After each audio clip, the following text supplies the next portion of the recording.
Spider-Man is one of the most recognizable characters of all time, which is understandable given the fact that no matter what you put him in, it works. He especially had a great run during the 2000s. Spider-Man 2000, Spider-Man 2, Ultimate Spider-Man, Shattered Dimension, all of these were critically acclaimed games that became staples in many people's childhood and caused a long line of success for the web-slinger. Until they...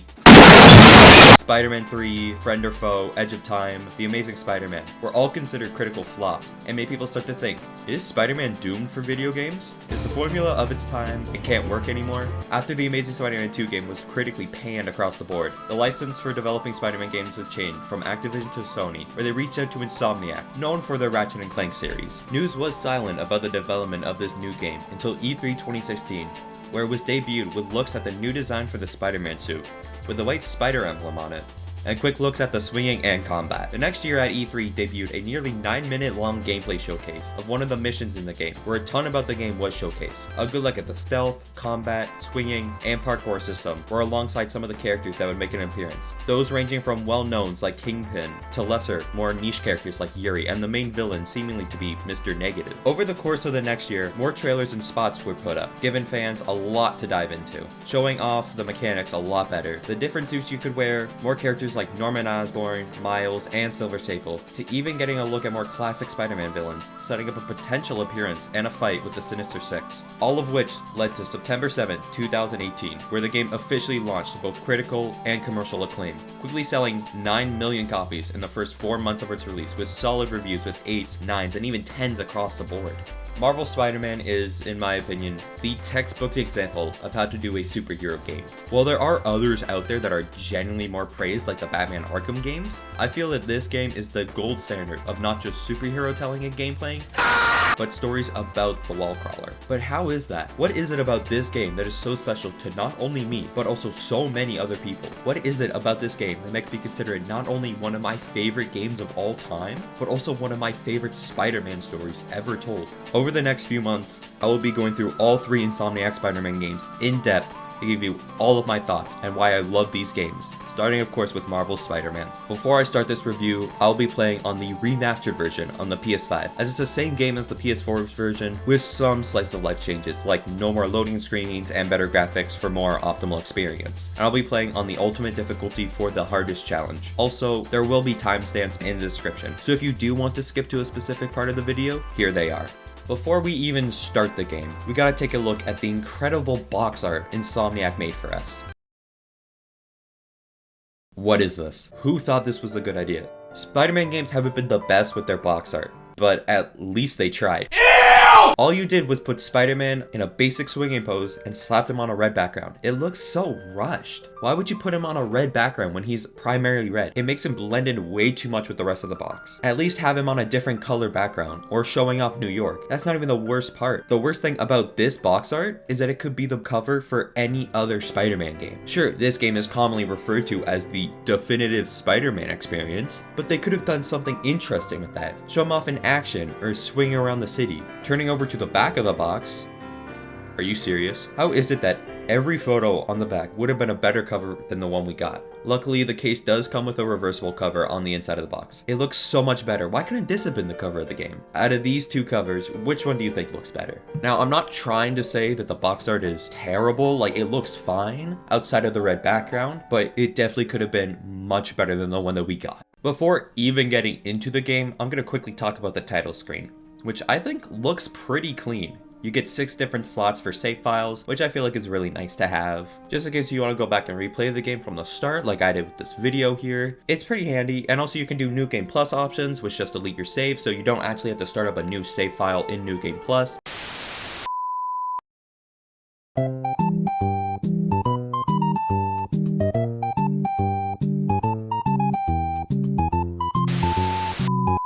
Going to the settings of the game, you can mess around with stuff like camera control, the graphics of the game, the performance, subtitles, all that stuff. Launching up a new save file, the game begins with a CG cutscene inside of Peter's apartment, where he's awoken from a police alert about Wilson Fisk. Taking a quick look around his apartment, we can see stuff like newspapers about the villains, a classic comic run, and little sticky notes he leaves to himself to pay rent and wash his suit. I like how quickly it establishes that this Spider-Man is at this stage in his life, just like classic Spider-Man, with that perpetual fault of balancing both his Peter life life and his hero life. Quickly throwing on his suit, we jump into the tutorial of the game, starting off with the swinging mechanics. Swinging has been incredibly simplified compared to some of the other titles. Holding down R2 causes Spider-Man to shoot out a web and allows him to swing from it. After a short while, he will let go of that web and shoot out another one. Every line you shoot out attaches itself to a surface that is close. For example, instead of connecting to clouds like in some of the older games, you can see the line end at whatever surface is closest, calmly changing from left to right. It gives it that extra natural flair. There are other moves at your disposal, like the web zip. When you're airborne, you can press X and Spider-Man will shoot out a straight web toward whatever direction the left stick is pointed in, and zip off in that direction. A great way of getting some extra speed. You can only do this once, however, as subsequent uses will cause you to go down, and you won't get that speed boost. Pressing down on the left stick will cause Spidey to quickly free fall downward and generate a ton of speed. You will have to hold down R2 to swing and keep that momentum you built up, otherwise you'll just crash into the ground. You can also zip to any marked point on your screen by pressing both the L2 and R2 buttons down at the same time. This is best used for stealth missions, allowing you to sneak around much easier over anything else. Pressing X after zipping to a point will cause you to perform a point launch. This will bounce you off the surface and give you an additional speed. All of this combines results into a very fluid swinging system of prioritizing speed while not sacrificing precision and maneuverability to create one of the most natural feeling swinging mechanics ever seen in a Spider-Man game. These controls really make you feel like Spider-Man and is one of the best parts about the game. Seeing the web you shoot connect with the buildings and start to decrease the slack as you wrap around the buildings does a great service to the immersion of being Spider-Man. As you're swinging, Yuri appears, telling us that Fisk has sent some of his men into Times Square to prevent her backup from reaching Fisk. We swing in and are introduced to the combat mechanics of the game. I'm going to separate the combat into two different types, those being the grounded combat and aerial combat. Similar to the swinging mechanics, the combat is simple yet freeing. By pressing square, you will perform a basic attack. By pressing square 4 times in a row will result in Spider-Man performing a basic combo. After the 4th hit of the combo will send the majority of enemies you find flying away from you. Alternatively, by pressing triangle, you will perform a web strike. This causes Spider-Man to zip to the target and strike them, the most common input you will do along with the basic combo, as the two pair well together. Another attack you can do is yank an enemy by holding triangle. This will cause them to stumble for a short amount of time and they won't be able to attack you during this period. During combat, you will see your spider sense flash around your head, indicating an attack is incoming. The flash will turn from white to red right before an attack. You can dodge this by pressing circle. You can dodge either left or right of an enemy. If you are near a wall, you can launch off of it by pressing square to start an off a wall attack. I never found this move to be as useful, and always better to just dodge under an enemy, as some of them even require you to do that to continue attacking. Even in the situations where I would need to use an off-a-wall attack, they've never been all that accurate while I am aiming for it. So while it is nice that they're here, I would just prefer to attack another way. Another move you can do in combat is by pressing R1, you shoot out a web. Properly pressing this causes more webs to be shot out. You can use these webs to stun enemies and pin them against walls. They work great with some moves I'll discuss later on. However, I found that the best place for them would be in stealth missions as a lure for enemies, as they get quickly replaced by a much better set of webs very soon. During combat segment, there will be objects around the battle with the blue indicator level L1 plus R1. By holding the equivalent buttons, you can yank the objects and swing them around yourself and throw them in the direction that the L stick is pointing in. I found that this is a much better way of stunning enemies instead of using your webs, as you only need to hit them once and you can stun any opponent that tries to run at you instead of having to spam for webs to only hit one target. Now moving on to aerial combat. By holding down square, you will launch enemies into the air. By pressing square again after they've been launched, starts the aerial combat. Alternatively, you can just press square followed up by X to leap off of a target, though I never really used this as much as just holding down square. A lot of moves carry over, like the basic combo and the web strike, but you do get more moves from this. Instead of continuing with aerial combat by pressing square, you can hold enemies down with triangle after launching them into the air to yank them onto the ground in whatever direction the left stick is pointed in. All of this blends together to create an incredible combat system that feels satisfying while punishing if you're not paying attention. The only thing I have with it is that given that almost every enemy you come in contact with is stuck on the ground, aerial combat is far superior over grounded combat. Once you get used to the timing for dodges, there's virtually nothing stopping you from racking up combos for free with this. Hell, there have been multiple times throughout this playthrough where I've gotten 100+ combo streaks just using aerial combat. Yes, I do understand that that was the intention that they were going for. However, it still feels weird that there aren't a lot of enemies that really counter aerial combat, specifically besides 1 or 2 types near the end of the game. Whereas there are a ton of enemy types introduced at the very beginning that are easier to deal with in the air versus on the ground. After the first combat segment, an explosion goes off at Fisk Tower where Yuri is. so we gotta swing on by. After crashing into Fisk Tower, we get introduced to the combo count and focus meter. In the top left corner of your screen, under the health, is the combo count. After every hit you connect, the number increases. After every hit you take, the count is reset. The focus meter is another bar located to the right of the combo. The bar slowly fills the more attacks you do to enemies. You can heal yourself at any point of progress at the bar simply by pressing down on the D-pad. The amount you are healed by corresponds to the amount of focus that you have in your bar, so the less focus you have, the less you'll be healed by. Once the bar is full, you can also perform a finisher boom by pressing both circle and triangle at the same time. This will cause the target you use them on to lose all of their health in one hit, and a special attack will play. Once you use a finisher, the bar is depleted and you'll have to start generating focus all over again. As you progress throughout the story, you unlock 2 more bars for a total of 3 different bars, allowing you to perform a total of 3 finishers at once. After the first battle in the lobby, we get some vent action. When running up to a wall, it starts your wall crawling. Holding R2 makes you run faster up the wall, and in a later mission, you can do stealth takedowns here, and even in some vents. Although, it's only used in like 3 missions, so not that important to know. Yuri lets us know that Fisk has shot down all the police helicopters and is trying to wipe his servers clean from all of that anime he's been hiding. Recovering the data and getting past another fight segment, Fisk tries blowing the place up with bombs and people get trapped on the higher floor that we gotta rescue. At around this time we also get introduced to a new type of enemy, the rocket grunts. There are multiple types of enemies throughout the game. I'll be splitting them up into different classes based on how they attack the player. The ones all featured in the first 2 missions, Clearing the Way and the main event, are basic fist thugs, which throw punches at you. Pistol and assault rifle grunts have the same indicator. A straight line similar to the look of your spider sense will appear from the barrel of the gun pointed to the player, and will have to avoid their attacks and are dodged when the indicator goes red. And finally, rocket grunts. Their indicators will look a little different. 4 corners will appear around Spider-Man and a beeping sound will play. The indicators will turn red and the beeping sound will speed up when the rocket is fired, and all you have to do is dodge when this happens. The rest of the classes will get mentioned when they first appear in the game. After taking on the rocket grunts, Peter will maneuver through a destroyed part of the building where fire surges throughout. This is where the parkour system is introduced, and it's kind of underwhelming. All you do in them is just hold down R2 and move with the left stick, nothing else. I get it. You want to keep the mechanics relatively simple for your audience, as there would be a good chance that this will be many people's first Spider-Man game. I get that. What about the swinging controls? You made that simple to understand, yet having a lot of moves that help enhance the feeling of Spider-Man. The same as for combat. Pretty simple to understand, yet a ton of inputs and moves to do so. Parkour? You just hold down one button. But why? How would they make parkour more enjoyable while still being simple to understand? Also, you should totally subscribe and like the video. Simple.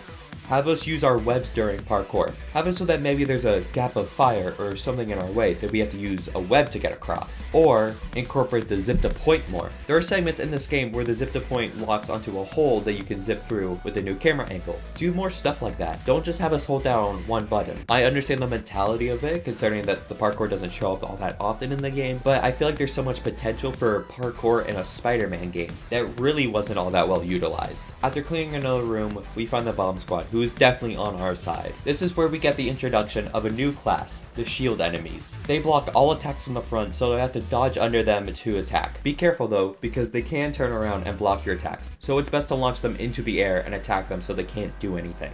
These are the enemies that kind of make all other forms of dodging a little useless, as they block all attacks from dodging except from going under them.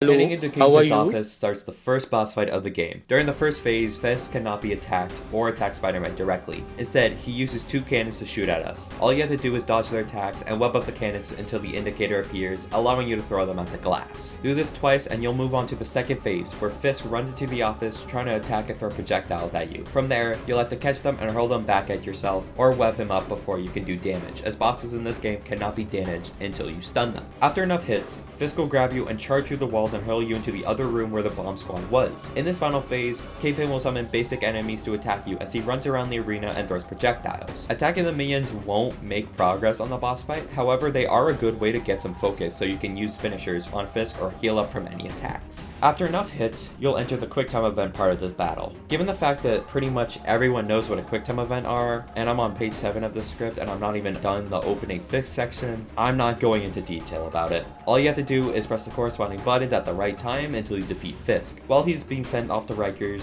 Fisk mentions that he kept order in the city and that you'll all wish him back, presenting one of the main questions of the game that it presents. Are short-term consequences or long-term consequences better? Sure, what Fisk was doing was bad and illegal, but he also helped keep crime down a lot in the city. So is putting him away truly beneficial to New York when crimes will appear more often and potentially hurt more innocent people? Or is it actually better to leave him be and have a lower crime rate while knowing that he is cheating the system to control everything? I'll talk about this a little bit more later on when it comes up after completing the main event. You are rewarded with the skill tree. Here I'll take a quick detour to talk about the menu. By pressing the options button, the main menu will appear with multiple options at the top of the screen. Starting from left to right, we have the map. You can see all collectibles and missions with their indicators in each district. You can zoom in and out and mark your own indicators on the map as well. By pressing triangle, you can customize which icon will appear with the legend, allowing you to decide whatever you want is displayed on your map. This can be pretty handy, although I never personally used this as I just found it more useful to have every single indicator turned on, but if you want a much cleaner looking map, you can customize it so. Next to it are the suit options. In this menu, you can select what suit you're wearing, the suit power, and 3 suit mods. I'll go over all the suits and powers at the end of the video,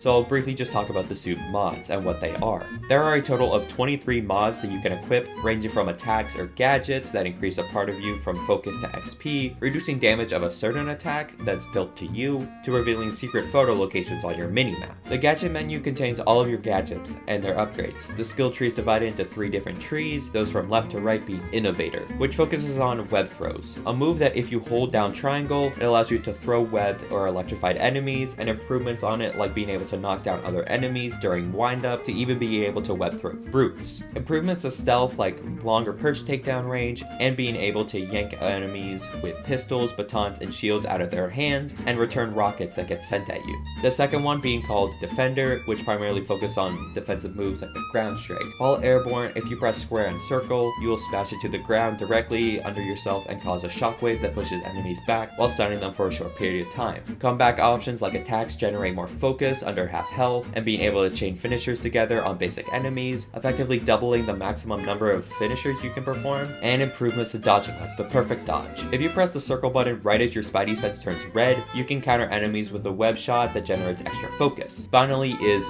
Web Slinger, which offers new moves like the swing kick. By holding down square while airborne, you will perform a swing kick that sends enemies flying and can move grounded opponents into the air. And the air yank, which allows you to yank a grounded enemy into the air while airborne. You even get some improvements to swinging, from a second web zip, quick recovery which allows you to press X on landing on the ground and jump back into the air with some extra speed, to new moves like the air tricks, which can be performed by pressing down square in the remastered version, or both triangle and circle in the original version, and tilting your left stick in whatever direction you want to do. 2 charge jumps. While standing on the ground or running, you can hold down R2 and X to build up a charge, then release X for a massive leap that also gives you a bunch of extra speed, to even one of my, if not my favorite move in the whole game, at least for traversal, that being the point launch boost. When you zip to a point, and if you press X right as you make contact with the surface, you will be shot into the air with massive speed. This is very useful as it's a quick way to build up a lot of momentum during swinging to allow you to go even faster. Each new unlock requires a specific amount of skill points, which you get every time you level up your character, usually ranging from about 1 to 3 points depending on what each unlock is. For example, the first unlock of each tree only requires 1 skill point, whereas for the final unlock for each requires about 2 to 3 skill points. I really like all the upgrades here as they do a great job at both balancing with each other and your basic moves while feeling like tools that would be in Spider-Man's kit without being too overpowered. Even for the chain finisher, for example, it's balanced in that you can use a finisher directly after one without draining a focus bar, but the time limit is relatively short and you can only perform this on basic enemies. It's all balanced extremely well. The missions tab shows you all the available missions at that time, so from side quests to even main story mission. Collections contain all of the collectibles you can find in the game. This is where you can find all the items from backpacks, JJJ recordings, and newspapers from previous Spider-Man years. The characters menu show all the description of all the characters in the game, from their height, weight, eggs, etc. Finally is the moves menu, which shows you all the moves you have unlocked and how to perform them. It's pretty easy to understand and not clunky to move through at all. Peter gets a phone call from work,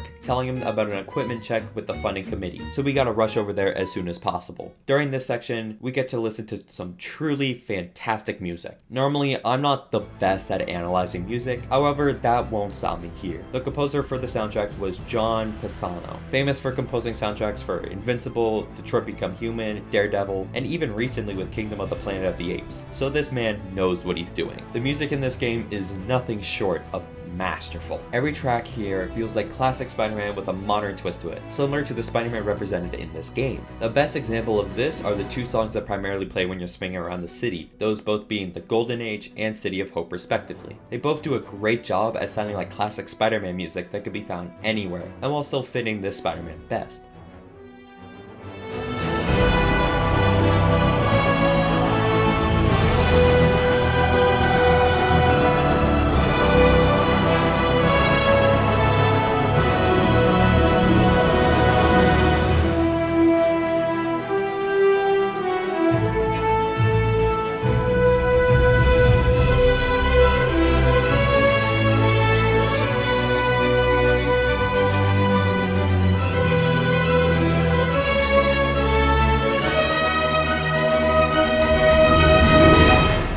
Some other tracks that I'm a big fan of are The Demon He Became, with its use of bass, drums, and strings.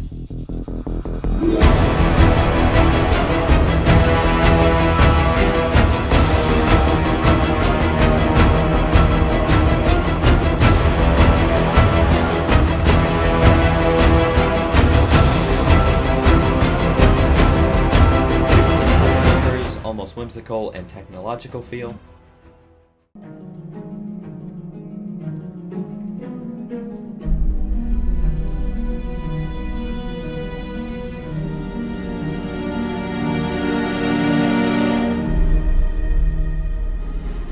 And even Negative View for its use of vocals mixed in with the instruments.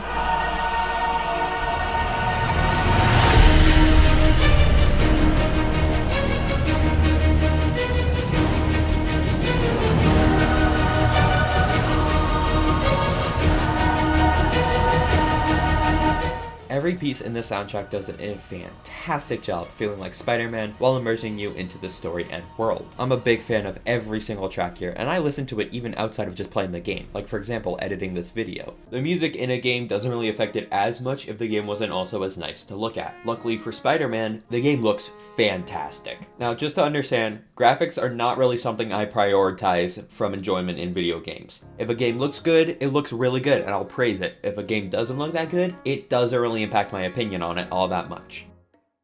If the gameplay is solid and the characters are interesting along with the story, the graphics really don't bother me all that much. While I personally prefer games with a more unique creative art style over just simple realism, I can say that Marvel's Spider-Man looks absolutely incredible. The game obviously takes a more realistic approach to its art style by giving with all the characters and the lighting especially, but they also do have that unique Spider-Man charm to it. Every single character here looks and fits their character that they're based on, while still having that modern edge to it, like for example with the villains. Characters like Rhino and Scorpion have more high-tech suits in this game, while still looking like classic Spider-Man villains. I'm a big fan of all the designs of these characters here. Peter, MJ, Miles, they all look really good. And luckily for this, there aren't really any designs in this game that personally just don't sit well with me. I feel like they all look really good and fit their characters that they're based on.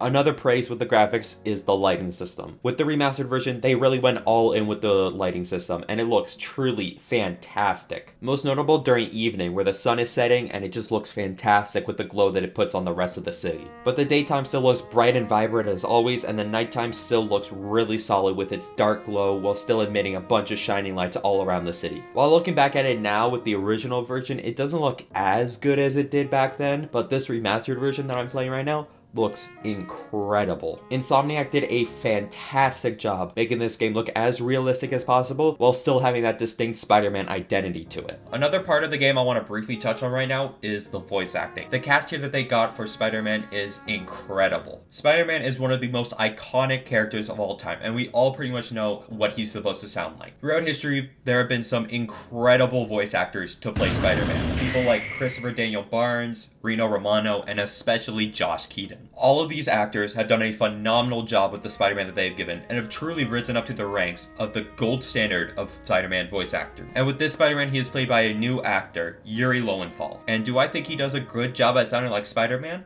Absolutely. Yuri's performance is one of my favorite performances for the wall crawler. He's easily up there with Josh Keaton for me. It is true that Yuri is extremely passionate about Spider-Man, and you can tell in all of the interviews he does for the game. He does a fantastic job playing this version of Peter Parker, and I truly do not think anyone else could do a better job at voicing an older Peter Parker. Some other standout voice actors are William Salazar, who plays Otto Octavius. He does an absolutely incredible job balancing with the kind-hearted, empathetic side of Otto and the more sinister, cold version of him later in the game. Najee Jeter, he does an incredible job at making this version of Miles stand out compared to Into the Spider-Verse. And finally, Stephen O. Young, who performs Martin Lee in the game. He did a great job at making Martin seem empathetic and likable in the beginning of the game, while still being extremely violent and villainous in the later half. Everyone here did a fantastic job with their characters. This cast right here is easily one of my favorite casts for any Spider-Man story. They all do an incredible job at playing each character. Once making it to the lab, it is revealed that Dr. Otto Octavius is Peter's employer and that they've been working on a project about neurointerface and replacing lost limbs. During the test, the energy levels surpassed the limit and caused a malfunction, unluckily causing a big setback and undermining the committee's confidence in the project. This is also where we get introduced to the two main puzzles of this game. The first one being circuit projects. These are circuit-based puzzles where you must transfer power from a green starting piece to an orange ending piece by using servo control paths to direct the power across the board. To bring some more difficulty into the puzzle, the target voltage will increase from 0 to any given number, with the maximum being 8. To reach the target voltage, you must use both positive and negative pieces to increase or decrease your actual voltage until it matches the target voltage. Every one of these puzzles are relatively simple and don't take a ton of brain power to work out, but are still enjoyable to complete and don't ever really get tedious to accomplish. The second puzzle introduced are spectrograph projects. These require you to analyze a substance by matching the patterns in the colored box. On the left side of the screen are your fragments that you must match to each pattern box by placing the piece into a designated area. These can get tricky by making you use two lines in the same spot for a double, or canceling out pieces with negative lines that remove a line in its shared column in the designated box. These are more a brain thinker and had me stumped a few times while completing them, but still are really enjoyable to finish. After completing the tutorial puzzles, additional projects of both kinds can be found in the lab at any time and are more unlocked as you progress through the game. After completing a certain number of them, you do get rewarded with XP and even research tokens. After leaving the lab, you get a call from Yuri informing us that Fisk has been transported to the raft with some other classic Spider-Man villains like Electro, Rhino, Scorpion, and Vulture. She also asks if we could swing by the precinct to fix a problem. During this swing, we get the introduction of this game's interpretation of J. Jonah Jameson. Jonah has his own podcast started up called Just the Facts with JJJ. In it, he talks about stuff like recent events taking place in the story, like the Fisk arrest, to give us some insight on his opinion to some of the villains found in the game. For example, he tells us that in this universe, similar to the comics, Jonah funded the project that gives Scorpion his tail, and with the intent of creating an anti-Spider-Man without knowing what he'd turn into. Folks, I have to once again defend myself against the spurious claims from McDonald Mac Gargan, aka the Scorpion. Yes, as I fully disclosed, I bankrolled the experiment that gave him superior strength, speed, and that unsightly cyborg tail. The idea was to create an anti-Spider-Man who is not a threat and stops menaces. I had no idea he was crazy. Do you think his resume said psycho with a poisoning fetish? His lawsuit is a transparent attempt to reduce his sentence at the raft by placing the blame for his deeds on me. And that is one package J. Jonah Jameson refuses. While you can turn it off at any time you want to in the settings, I personally really enjoyed listening to it, as it's a great way to implement Jonah into the story in a modern way without it becoming distracted. Once making it to the precinct, Yuri tells us about Oscorp surveillance tech. These towers help the police be alerted to crimes a lot faster than before. This was of course until the whole system was shut down, and now it's our job to fix it. Walking up to a tower will let us interact with it. Once you press triangle, a pop-up will appear with two different wavy lines, one a bold red one and the other a thinner white one. By turning both of your left and right stick will allow you to move the thinner line until the wavelengths match and the line turns green. This will activate the tower and cause Spider-Man to be synced up with it. This is how you unlock parts of the map. There are 9 main districts all across the map, those being Central Park, Chinatown, the Financial District, Greenwich, Hell's Kitchen, Midtown, Upper East, Upper West Side, and Harlem. Each one holds up to 3 surveillance towers except for Central Park, which only has 2. Activating one tower will only let you see a small section of that district. You'll have to activate all the towers to see the whole district, which each collectibles locations in said district. Once activating the first tower you see, a red beacon appears with a warning symbol on it along with a police report about the crime in progress, that being a break-in. These will indicate a crime being committed nearby. Each location has a range of crimes that can be committed by different factions. I'll go over each one as they appear in the game. Starting here with street crimes. The different crimes that can be committed are armed robbery, assault, break-in, drug deal, hit and run, missing person, mugging, and stolen vehicle. Each of these crimes, with the exception of hit and run, feature bonus objectives to be completed. These can range from web throwing enemies to using a certain move to achieving a combo goal. After stopping a crime, you are rewarded with 1 crime token for completing and an additional 1 for each bonus objective you complete it with. Crime tokens aren't essential to story progression, but are required for unlocking different suits, to use new webs, to upgrades. After activating a second surveillance tower, a new green indicator will appear. These are backpack icons. Across the map are various backpacks from high school laying around that Peter forgot about. There are a total of 55 backpacks to be found all across the map, spreading from the 9 districts. 2 in Central Park, 3 in Upper East Side, 5 in Upper West Side, 6 in all Chinatown, Greenwich, and Harlem, 7 in Hell's Kitchen, 9 in the Financial District, and 11 in Midtown. Once collected, they will reward you with 1 backpack token each and an item from Peter's past, ranging from personal items like an old job application, a physics book, an ESU badge, to gadgets like a spider tracer, plastic web shooters, and a spider signal, to parts from villains like a piece of Shocker's suit, a lizard's blood, and a vial of sand from the Sandman. I could sit here and say, oh, leaving all these backpacks with personal items behind spider webs might strike up people's curiosity all over the city sounds really irresponsible and ruins this version of Spider-Man, like some other people have tried to state, but I don't really care about that. While logically it doesn't make much sense for this to happen, I can ignore that in favor as a gameplay mechanic and some more lore about this Spider-Man. After activating the final tower in Chinatown, Peter notices his suit has been badly damaged and heads back to the lab for repair. Unluckily for him, Otto does a whole 180 and walks in while he's fixing the suit. Otto comes to the conclusion that Peter makes Spider-Man's gadgets and isn't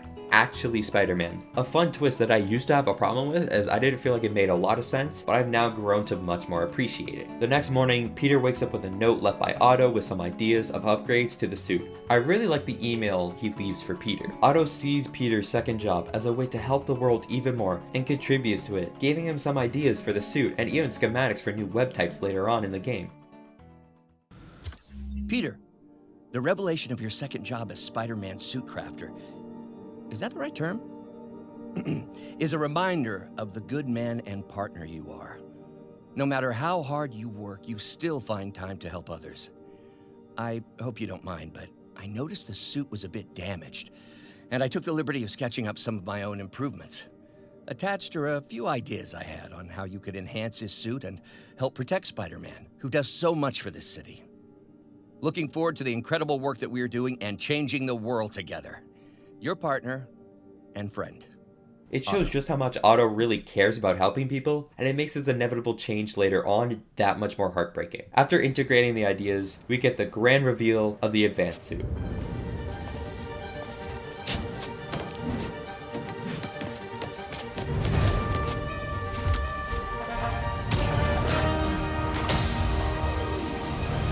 Excuse me, late for work!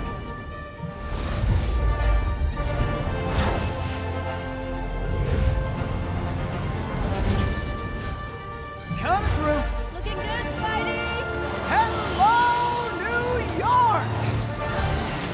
Ha-ha! New suit, same old me.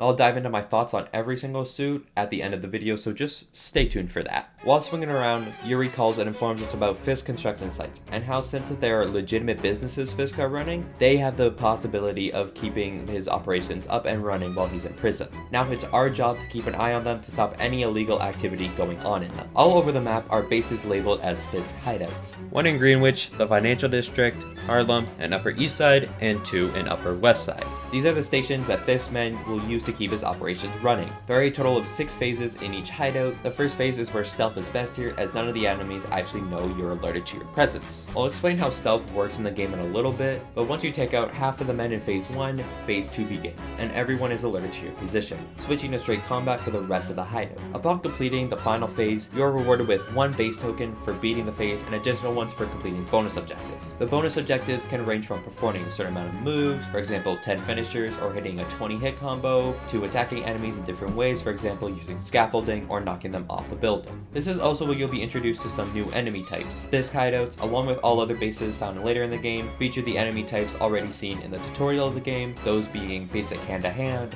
pistol, assault rifle, shield, and rocket enemies. The new one debuting here are baton enemies that I'm calling them. They will block all grounded attack even if you dodge underneath them. The only way to deal damage to them is to stun them by throwing objects at them or launching them into the air for aerial combat. The other class introduced here are the brutes.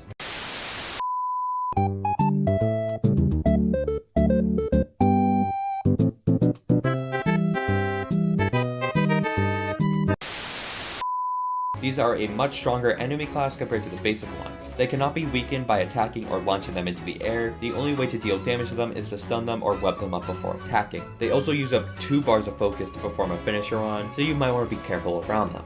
To help compensate with this, Peter uses the schematics that Doc sent to him for a new web type, those being impact webs. Impact webs can be shot at enemies to instantly web them up, effectively replacing normal webs in any combat scenario. You start with just 2 impact slots, but can be fully upgraded to 4 available slots. Impact webs are by far my most used web shot, as they can be used in almost every scenario. They are great for instant webbing and combat encounters to deal with brutes or clusters of enemies, and are really handy in stealth sections for quickly removing enemies. After completing the first hideout, Peter thinks that the best way to find them would be to update his map by taking photos of different iconic buildings and places throughout Manhattan. This is where landmarks are introduced. Throughout the city, there are certain locations marked with a building icon and a blue indicator on them. When you are close to them, you can bring up the camera mode by pressing up on the D-pad and taking a photo of the landmark when the field of view has turned green by pressing R1. This will complete that landmark and reward you with 1 landmark token along with some XP. Across the city, there are a total of 47 landmarks spread across the 9 districts. 1 in Harlem, 2 in Central Park, 3 in both Upper East and Upper West Side, 4 in Chinatown, 5 in Greenwich, 6 in Hell's Kitchen, 7 in the Financial District, and 16 in Midtown. These are by far the easiest collectible in the game, as you can take photos while swinging around so you don't have to pose that much of a challenge. But still can be fun to get some interesting angles for snapping photos without losing your speed while swinging. After swinging around for a little bit, we get a phone call from Martin Lee telling us to head over to Feast for Aunt May's birthday party. I'll go over it briefly since I'm sure this is where the majority of people were introduced to Feast to begin with. Making its first debut in Amazing Spider-Man number 546 in January 2008, the Food, Emergency Aid, Shelter, and Training Foundation, or Feast for short, was created by Martin Lee for the purpose to help homeless people, but in reality was actually a front for his criminal activities with his gang, the Inner Demons, led by his alter ego, Mr. Negative. It was eventually shut down when news became public about Lee's true nature until Aunt May reopens the shelter to help others. Ever since then, Feast has slowly become a more integral part of Spider-Man's mythos, being featured in shows and even making an appearance in Spider-Man No Way Home. I'm a big fan of Feast as it's both a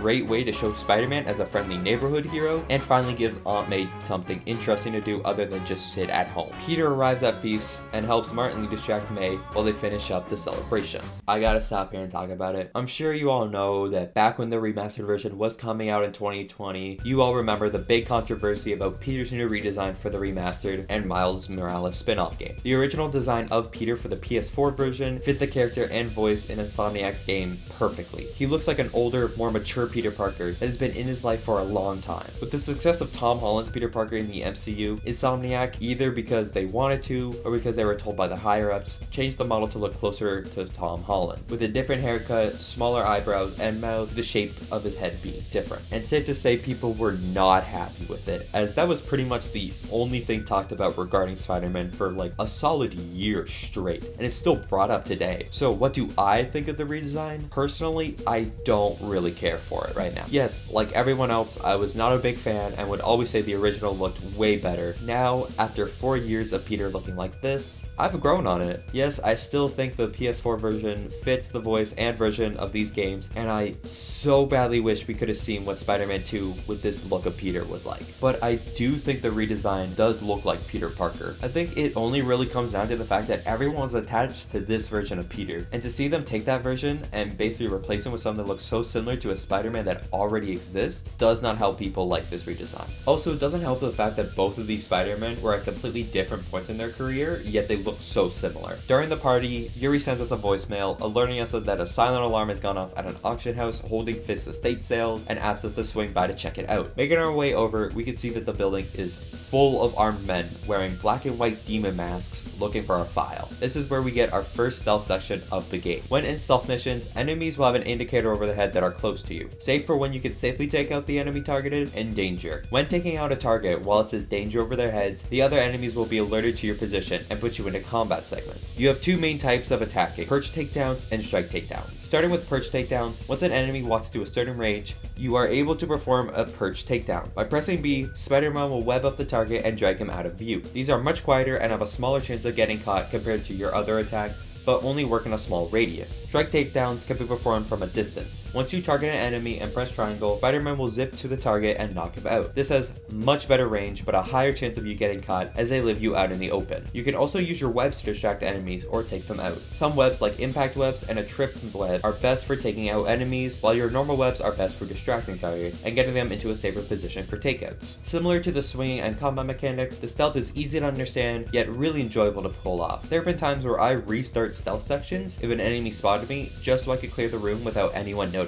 Now, moving on from one game mechanic I really like to one of the most controversial parts of the game. As once you clear the rooms, Peter heads into the back storage area and sees a camera hung up. He gets found out from a demon and held at gunpoint until saved from a strike from behind from Mary Jane Watson. Peter asks her what she's doing here, and we begin one of first of many non-Spider-Man sections. During these segments, we take a break from the high-octane Spider-Man gameplay and switch over to the slower Peter and his friends gameplay. During these sections, you will have to maneuver around enemies while making sure you aren't spotted. Some ways to do this will be with items around the map that you can interact with to distract enemies away from a certain point to proceed, or with characters' unique devices. MJ gets a spider signal later on that, once thrown, will generate a vibration and sound to lure enemies to it, and later on, also a taser to take out unsuspecting targets. Miles has a hacking app on his phone that allows him to hack any device, usually monitors or drones, to move past them. These are usually the missions I forget about the most, simply because they aren't as interesting as the rest of the game. Insomniac puts so much effort into making all of Spider-Man's main mechanics filled with depth and options to choose from. I doubt that any two playthroughs will be the same approach to his stealth section, whereas these missions...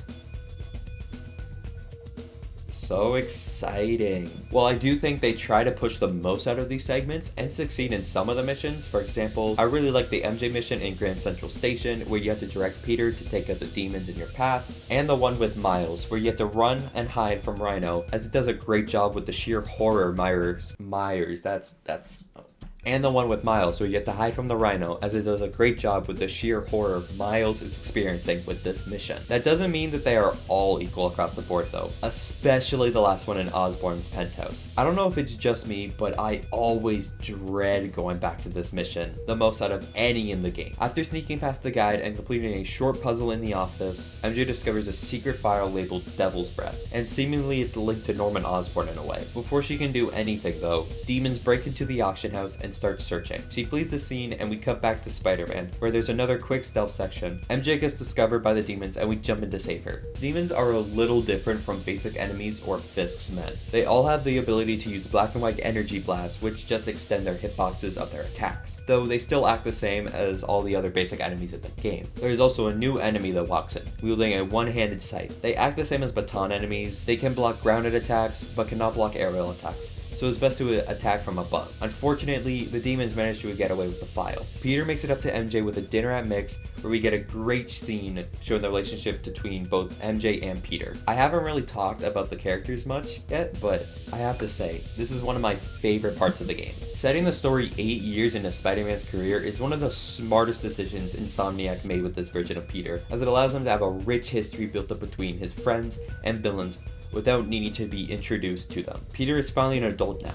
He's out of college, struggling to find a job and pay rent while being Spider-Man. A refreshing change that you don't see a lot of the time. It also makes it so that we can see a much wider selection of villains make an appearance without needing to introduce them to Peter or halting the pacing of the game. You can tell through small interactions during fights like the Shocker chase or the Rat escape that these characters share a long history with one another. By doing this, it also lets them save his higher level villains like Doc Ock, Venom, and Green Goblin for these stories and build them up over time, while having an antagonist already established in the games. I also really like Peter's relationship with his characters, like MJ. They have a really great dynamic here. Having them already have been in a relationship and broken up now is such a smart idea. We get to see why they broke up, what they both think about each other, how they feel about their relationship, while still wanting to be together, and they have some of the best chemistry I've ever seen out of Peter and MJ ever before. This is by far probably my favorite iteration of Aunt May ever shown. I really like the decision Insomniac made here by having Aunt May know that Peter is Spider-Man, but she didn't tell him. She was just extremely proud of the work he does. And the fact that she's also basically running Fisk lets her be more involved in the story naturally, instead of having him go to Aunt May's house constantly. Insomniac did a great job setting the story 8 years in the future, as it not only gives us an experienced Spider-Man, but also lets them tell an origin story unique from the standard origin story for Spider-Man with Miles Morales. In the comics, he really doesn't have that well defined of an origin. Prowler just tries to use him for his abilities, and his dad basically abandoned him. But here they were willing to tell a unique and interesting Miles origin story and gives him so much potential for later on. This game is full of some of my favorite iterations of these classic characters, and even got me into some new characters like Martin Lee and Yuri, who I never even knew existed before this game, but I now love their appearances. Unfortunately for Peter, the dinner gets interrupted by Shocker as he's back up to his old tricks again, and we have to go out and stop him. This is where we get one of my favorite mechanics in the game, as the Shocker chase is one of the best missions here, and is a great example of how well the game does world building. Through the back and forth between Shocker and Spider-Man, we get a great view into their dynamic and history with each other. It's also a really good test to see how well you've gotten with the swing controls, as Shocker will jump from building to streets without much warning, and you have to stay right on his toes at all times. Halfway into the chase, he starts blasting you with his concussive energy blast to hit Spider-Man. All you have to do is press circle to dodge, but it can be quite challenging as the window is very short. This is one of the best missions for both its gameplay and story perspective, and it really just goes to show how well this gameplay mechanic works. While yes, we do have the chase with the helicopter and the armored tank later on in the game, I wish we had more chases like this, and I'm so happy Insomniac kept this tradition up with the other games, because the other chases in those are really good. After Peter catches Shocker, he heads back to Fisk and asks Martin Lee about the mask. He tells Peter that the symbol on it translates to demon, and that the mask is connected to some very dangerous people, and not to get involved. After this, Otto gives us a call saying to get back to the lab for a test run. During the breakthrough, Norman Osborn comes in and confiscates the equipment over broken safety protocols, effectively shutting down Otto and Peter's work and laying them off. Now, without a job, Peter swings around trying to think of what to do and remembers about Harry's research projects. There is a total of 17 research stations spread across the map, 1 in Greenwich and Upper West Side, 2 in the Financial District, Chinatown, Upper West Side, and Hell's Kitchen, 3 in Harlem, and 4 in Midtown. Each location is marked with an icon of a microscope and a purple indicator. Each station focuses on something different about the city, for example, air quality, water pressure, pollutants, etc. Upon completing each station, you are rewarded with 2 research tokens, which can be used to purchase new suits or upgrades to your equipment. Out of every collectible in the game, this is probably my favorite, as each station is unique from each other. It allows for more creative potential with each station, unlike every other collectible in the game, and the fact that they only last for one station lets you explore each mechanic without becoming stale or repetitive. They also give us a chance to explore Harry's character a little bit with each station. He gives us some information about it and himself. We learn that he wants to follow in his mom's footsteps and help heal the world. Even though we don't see him, I like how his character is well defined and the motives are set up for Spider-Man 2. Around this time is also you'll be able to purchase a new gadget, those being the Spider Drones. Once deployed, Spider Drones will fly to the closest enemy and stun them with an electric shock for a short while. Over the course of the game, they can be upgraded 4 times, giving you more drones to use and dealing more damage to enemies. These are by far the best gadgets to have during large clusters of enemies, as at the highest level, they can take them out rather quickly. Spider Drones are probably my most used gadgets because of their strength and support during fights. After the research station, Yuri calls and informs us that Shocker has been broken out of prison again and is currently robbing a bank. During the first phase, Shocker puts up a shield around him, making him invulnerable to attacks. He shoots out a concussive blast at Spider-Man, which must be dodged. After 3 of these blasts, Shocker will charge at your location and generate a massive shockwave around you, dealing a lot of damage but stunning him for an opening. To attack him, you must throw debris found around the arena to make it invulnerable, or wait for him to become tired and then you can attack him. After enough hits, you'll start the next phase where Shocker gets a new attack. He'll jump into the air and shoot a massive wave across the floor and causing debris to fall from the ceiling. It can be a little more difficult as his attacks have been sped up, but still the same as his first phase. After some more hits, Spider-Man webs into the floor and starts the last phase. During this, you cannot deal any damage as his shield he generates will never disappear. Instead, you have to dodge his blasts until he becomes tired and gives you an opening to break out the support beams of a massive golden world map on the ceiling of the bank until it falls onto Shocker, ending the fight. Afterward, Peter comes to the conclusion that Shocker must have been working for the inner demons. Yuri does some investigating and discovers that the demons are hitting a ton of Fisk properties,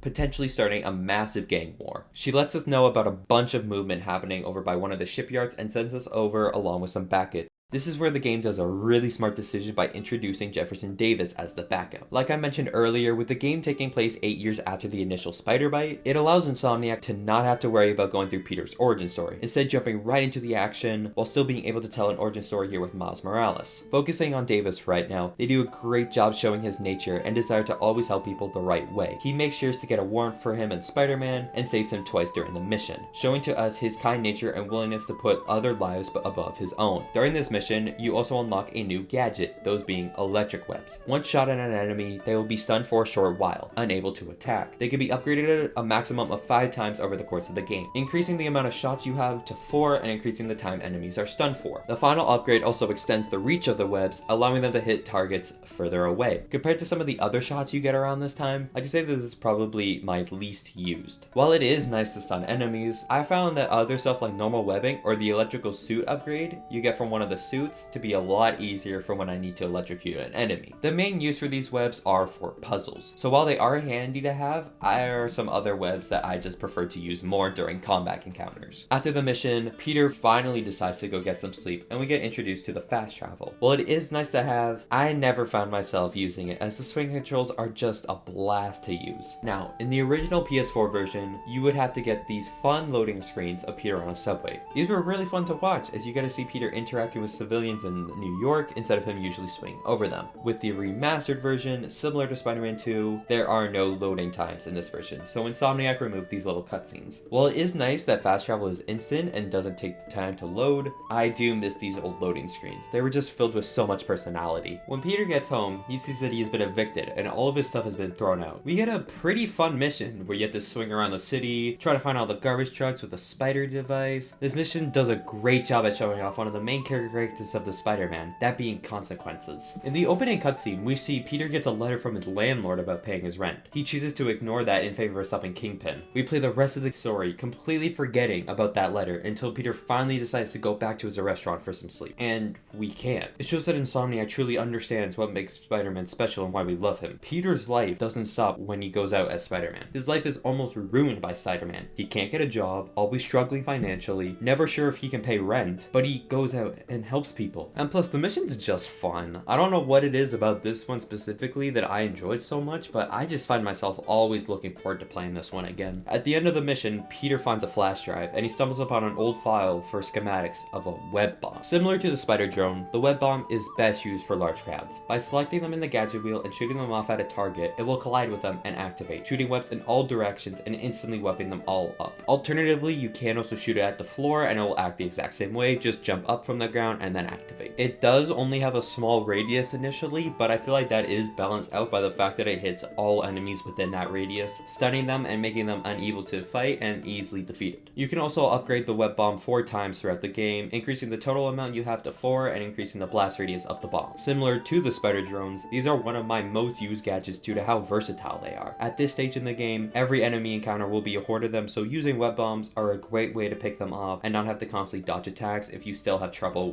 during big group fights. While trying to find somewhere to crash for the night, Peter gets an unknown phone call from a mysterious person telling him to go to a specific location on a rooftop. When you reach the location, there's a sleeping bag and a camera set up along with a tape from Black Cat. These are Black Cat stakeouts. There are a total of 11 stakeouts found in every district except for Central Park. One in Chinatown, Greenwich, Harlem, Upper East and Upper West Side, and then 2 in the Financial District, Hell's Kitchen, and Midtown. During these stakeouts, you'll have to use the camera, like with landmarks, to find a cat doll hidden by Black Cat in a contained area. To help you locate the doll, your controller will vibrate when the lens is over the doll, vibrating more the closer you are to the cat. Usually with each cat is a photo of Black Cat painted on the wall or something similar to that, so that they aren't all that difficult to find. Completing a stakeout will reward you with some XP, and completing all of them will net you a new suit. After the takeout, Aunt May calls us about a dinner plan between them that Peter forgot. He confesses everything that happened from losing funding at the lab to getting evicted. May lets us crash on her couch at Feast. In the morning, we get a great scene between May and Peter. May gave Peter some money that he did try to refuse, but she wouldn't let it. It shows that no matter what, even when he desperately needs the money, he will always try and make it up to the person. Martin Lee walks into the office and tells Peter and May that he's leaving town for a while and not sure when he'll be back, because a character leaving town is always a good sign in Spider-Man stories. Around this time, MJ calls and informs us about a ceremony Norman Osborn is throwing on for Jefferson Davis with his work with Spider-Man and saving him. While heading over to the ceremony, Jeff calls and asks us if we can head over to a Fisk construction site that the demons are raiding. This is the start of, in my opinion, the best mission in the game, as once Peter arrives, he sees that the demons have started to take out Fisk's men. After a quick stealth and combat section, Peter answers a phone call from Fisk and asks about the demon's leader. Fisk says to keep his men alive, and he might tell you who the leader is. You must now swing around the whole construction site and save his men from the demons. During them, we also get the introduction to demon brutes. They are the same as normal brutes, with the extension of their hitboxes with the energy blasts. Once Peter gets to the roof, we see the same demon that fled the shipyard back in Wheels Within Wheels, the Jefferson mission. The demon launches a rocket at the construction site, causing a crane to fall down, which Spider-Man must stop in a quick time event. Catching the crane starts a pretty fun chase sequence with a helicopter and a wrecking ball attached to it, ending the mission with a short parkour and then quick time event where you have to catch the helicopter. I love this mission because it somehow manages to combine every gameplay mechanic seen previously together while still being immensely enjoyable and creative. Not one segment drags on or is a dull moment. After this mission, we get the introduction to this universe's version of Miles Morales, who Jefferson did mention before and was a big fan of Spider-Man, fittingly taking a video of him saving the helicopter. I put a disclaimer at the beginning of the video, but I'm just gonna reiterate a quick content warning as this next mission has a lot in it. At Norman's campaign rally, he rewards Jefferson Davis with a Medal of Honor. As he's giving a speech, Norman gets pulled aside and receives a very disturbing phone call from someone stating that they want to make Norman suffer. At the end of Jeff's speech to the crowd, Peter's spidey sense goes off, leading him toward the edge of the ceremony. He discovers that Martin Lee is leading the demons to an assault on a ceremony. Multiple demons surround the rally wearing bomb vests and charging up the negative energy, including the deputy mayor right beside Jeff. It's too late for Peter to intervene as the bombs goes off. Destruction, chaos, fire, everything is in collapse. Miles wakes up, still in shock. He heads back to the center of the ceremony to try and find his dad. During this, we see dead bodies laying across the area, demons mercilessly killing everyone they come across. A truly disturbing scene that I'm surprised they were able to get away with for a teen game. Miles gets caught by one of the demons, but Lee tells his men to flee the scene, leaving Miles all alone. He turns around back at the podium, sees his dad lying there, motionless. He tries to wake him up, but it's too late. 1 week later at the funeral, Peter tries to comfort Miles, but to no avail. This is one of the hardest missions to watch in this game, as just seeing all the destruction and all the death of the innocent that Lee caused. Seeing Jefferson Davis lying there, a man who only wanted to protect his city and his family, who would lay down his life for anyone. Even at a ceremony all meant for him, he still sacrificed his life. And then the pain you see on Miles' face as he realizes his dad is no more.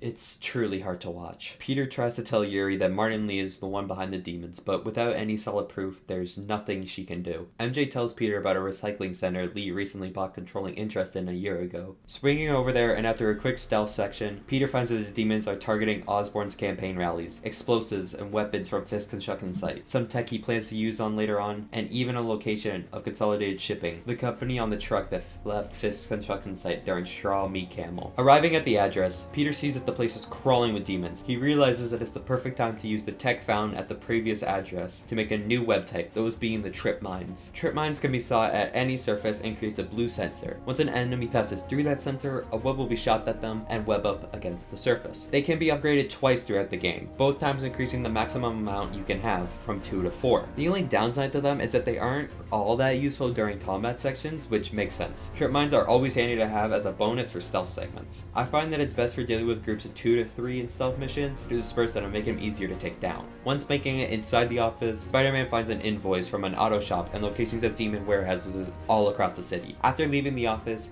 you get introduced to a new enemy class, those being whip enemies. Whip enemies are the most distinct enemy class in the game. They cannot be damaged normally, and webs aren't effective against them. Instead, you have to use throwables and stun them first before attacking. The big difference with them and the rest of the classes is that they are the only good counter against aerial combat. If you stall in the air for a short while, they will grab you and throw you onto the ground, dealing some damage. To use the finisher on them, it's the same rule of thumb as it is with brutes, where you need 2 full bars of focus before forming a finisher on them. I like these guys due to the fact that they counter aerial combat, making you have to try a different approach to defeat them. It's pretty nice to come up with unfamiliar strategies you wouldn't normally try out. After defeating a couple more enemies, we get the introduction to Silver Sable and Sable International to the story. Since Lee threatened his life, Osborn has called in Sable to be a security detail and try to stop the demons from their plan. This retroactively also starts to affect the citizens as they put up blockades around the city. I gotta be honest, I am really not a fan of Sable in this game. While I understand that it was their intention, I feel like she's just way too egotistical to ever be likable. Every time she sees Spider-Man, she always belittles him, and then anytime he tries to fight back, she instantly draws her weapons. Like, it's understandable that it is what they're trying to go for, and I appreciate that. I just feel like it happens way too much for any redeeming qualities to come from her. After the addresses lead to strong evidence to head back to Lee, Peter heads over to Fisk to look for clues. During this, you can find a letter that Lee wrote to May addressing his role in the demon's attack. I really like that Insomniac changed Fisk from being a front for the demons. It shows that Lee doesn't really want to hurt innocent people and that he cares for others. He's only clouded by revenge for Osborn. It makes his redemption in Spider-Man 2 feel more set up and not that it comes out of nowhere. After a quick puzzle inside of Lee's office with a yin-yang symbol, a secret door opens up. It reveals a hidden room with a demon mask and sword, the folder for Devil's Breath from the auction house, and an audio recording from Lee. Can feel my power growing, feeding off my anger. Father would say I've lost the path of balance, but he could never understand. The only way to fight a monster is to become one.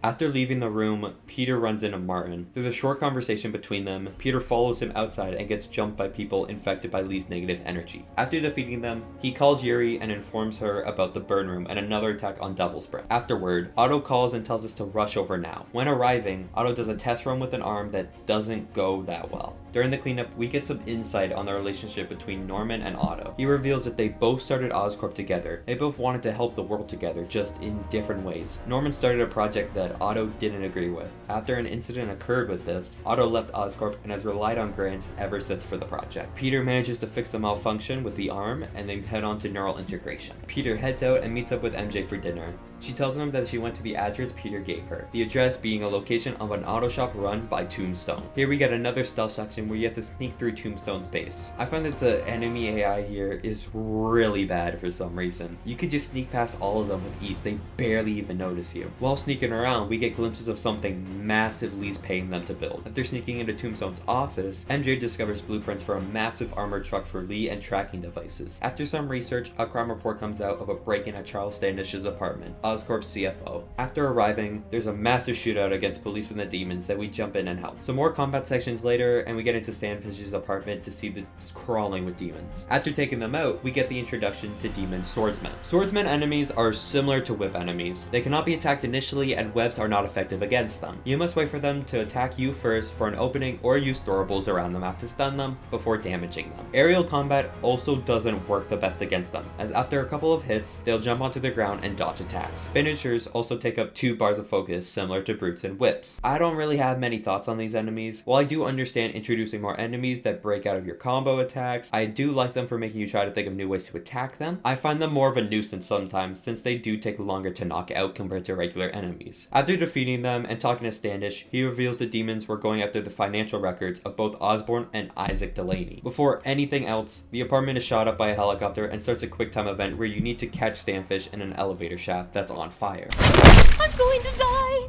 After the missions, Peter asks MJ to do some research on Delaney as Yuri calls us and lets us know about a suspicious looking box in Hell's Kitchen. Once arriving, a message from a mysterious person, later revealed to be Taskmaster, has set up challenge points around the city for Spider-Man to complete. There are a total of 16 different challenge points across the city. 1 in Central Park, 2 in Chinatown, the Financial District, Greenwich, Harlem, Upper East and Upper West Side, and Midtown, and 3 in Hell's Kitchen. There are a total of 4 different challenges each box can be, those being bomb, combat, drone, and stealth challenges. Although the order is not randomized, it's always a set amount. Starting with bomb challenges, there are 3 bombs spread across an area. You must rush over to each and destroy them before they detonate. Combat challenges are full of enemies to defeat. Drone challenges are similar to pigeons later on, but during them the drone will spawn a blue orb that you must swing through to get points. And stealth challenges are where you need to defeat each enemy as fast as possible without getting spotted. After completing one, you are given both a rank and challenge tokens, the amount relating to what rank you got. Amazing difficulty will give you 1 challenge token, spectacular will net you 3, and ultimate will get you 6 tokens. Once you complete 5 challenges, Taskmaster will ambush you and start a boss fight.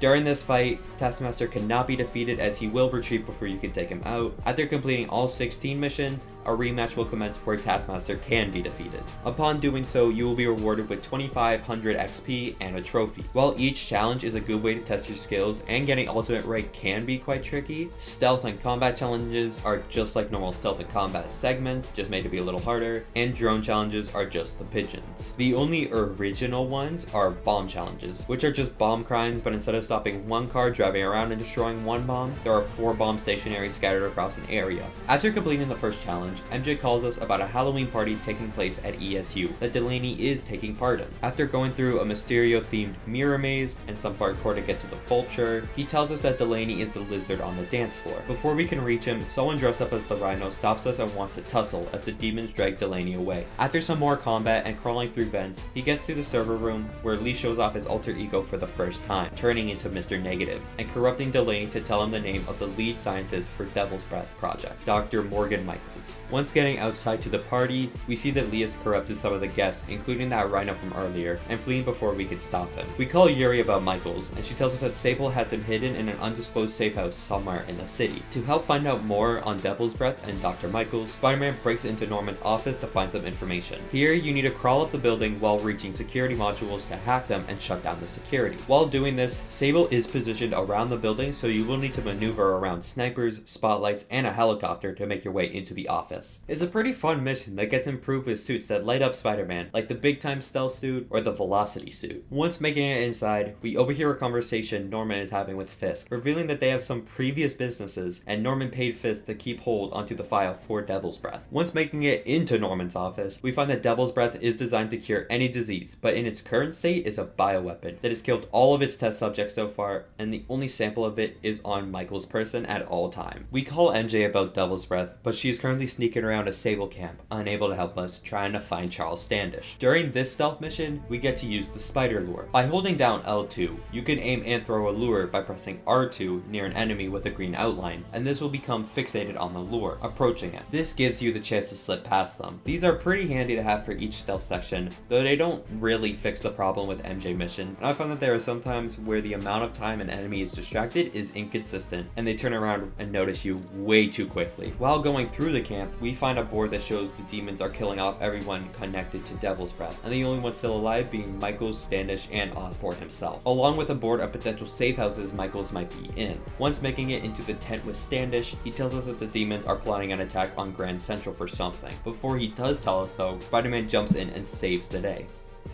Frustrated at Peter, MJ tells us that Sable is moving Michaels from a safe house in the Bowery, but doesn't mention anything about Grand Central. Otto calls and tells Peter that he's made a breakthrough with the Neuralink and to head over to the lab. After some more quick puzzles, the Neuralink proves to be a success. During the aftermath, Otto tells us about his Otto tells Peter about his degenerative neurological disorder. His connection to his muscles throughout his body are slowly failing, and Peter's the only one who knows. He tells Pete to find a new job, but he stays because of Otto. While swinging over to Feast, we see Miles getting mugged in an alley. After helping him, we get a great scene where Spider-Man teaches Miles how to fight. Look, that was really brave. But next time, leave the fighting to the pros, okay? Okay, but what if there aren't any around? Well, you can't just go swinging at someone twice your size. I mean, don't get me wrong. I fight guys stronger than me all the time, but when I do it, I have... Oh, like that time you fought Rhino on the Brooklyn Bridge? That was so awesome. Perfect example. If the other guy's bigger, you gotta be quicker.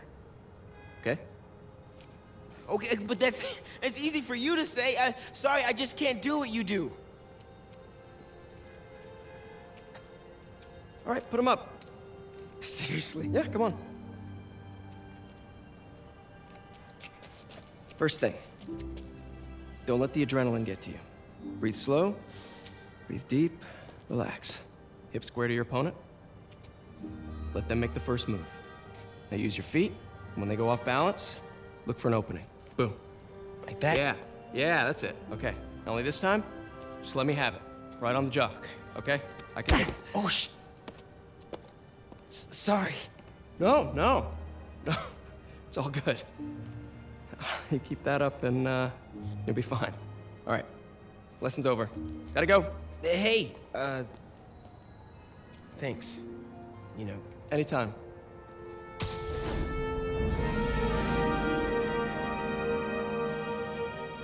Just punch Spider-Man. It's stuff like this that lets you know that Insomniac truly understands Spider-Man and makes me love this version of the character. We also get the very first Miles stealth mission, which is very forgettable. After moving through a Sable blockade, we arrive at Feast. There's a pretty devastating scene here where an old man incenses Jeff's death right in front of Miles, but Peter luckily jumps in and saves him. It helps to show that Peter's taken Miles under his wing in return for Jeff. After leaving Feast, Spider-Man heads over to the Bowery and to watch over Michaels' transfer. As expected, the demons crash the transfer in their militarized truck built by Tombstone and kidnaps Michaels. After a long chase sequence where you can jump from car to car and even fight on top of the truck, Peter tries to take the Devil's Breath, but Lee stops him and sets him into a place in his mind created by Martin. He tries to convince Peter to join him to take down Norman, but we reject, and Lee sends humanoids created by the energy after us. After a short while, he will create a massive demon mask in the air that shoots projectiles at you. Once you throw enough back at him, the mask will break and Peter will be out of his trance, allowing him to stop the truck. But unfortunately, Lee does manage to escape with the Devil's Breath. Luckily, Morgan Michaels made it out alive and went with Sable to inform Osborn about Lee. Yuri calls and says a witness saw Lee escape in a black sedan. Once arriving at the last seen location, it's empty. Peter tries to call MJ, but to no avail, as we cut to her at Grand Central, trying to find what the demons were looking for there. There appears to be a massive Osborn showcase with a ton of projects they're working on, including the Gaia Microbe dispersal device, used to disperse microbes into the water and to make them cleaner. Lee arrives and quickly takes all of Grand Central hostage as he calls Norman, telling him to arrive by himself and puts the Devil Breath into the device. Here we get the best MJ mission, as you direct Peter when to take out demons and activate monitors for a distraction. By adding Spider-Man to MJ missions, it makes them better. Who would have thought? When running back to the group of hostages, a timer on the device has started and we must deactivate it. There are 4 wires. The blue ones are for battery, yellow for the fan, and red for the activation. You must follow along each line as they are tangled together in the middle and unplug the order blue, blue, red, yellow before the timer goes off. After deactivating the device, we switch to Spider-Man to clear a path for hostages by taking out the demons. Once clearing out the demons, we make our way to the subway system and finally on one of the trains where his boss fight occurs. In his first phase, he will try and swing at you. All you have to do is just dodge and attack during the openings. After enough hits, you'll knock him into the next car where 2 more demon men reside, and Lee sucks the negative energy out of them, powering him up and starting the second phase. Martin has 2 attacks during this phase. The first one shows him bring both of his arms together to one side as he charges up an energy attack. Once released, a wave of energy will shoot vertically across the screen, and you must dodge by pressing circle and pointing the stick left or right. The second attack has him bring both of his arms behind himself and charging up the attack. Once released, a wave will shoot out across the floor and walls of the car. To dodge this, you must press X and Spider-Man will jump onto the ceiling to avoid damage. He will perform either attack in order until he gets tired and you have an opening to deal damage. After enough hits, Lee will grab you and jump into another subway car where his final phase begins. In this one, His attacks are a lot faster, and at the end of his attack sequence, he will begin charging up an attack that covers an entire train car and deals a lot of damage. After enough hits, a quick time event will start where you have to dodge attacks and hit Lee back into the controls of the train, defeating him along with blowing the brakes of the train. Spider-Man jumps into the ceiling and pulls the rails out of the ground, sending the subway through the ground and onto the surface, ending the boss fight. Lee has been sent off the rafts, and Spidey now has some time for the city. Here, I'll talk about the last two web types. There are two web types that have no story impact. Instead, they can be unlocked when you reach their level. The first one being Concussive Blasts. These are unlocked at level 10 and cost 2 challenge tokens and 6 time tokens to purchase. Once used, they will shoot off a powerful sonic blast that will cause any enemies in its range to be knocked back and stunning them. They can be upgraded 4 times over the course of the game, increasing the amount of shots you have to 4, and the blast radius and knockback range should be increased as well. These are the best for clearing rooftops and for those bonus objectives when paired with the web bomb. I find this pairing to be fantastic for dealing with large groups of enemies, as it does a similar effect as the Web Blossom suit upgrade, which is one of my most used upgrades. So to have something that essentially replaces the Web Blossom is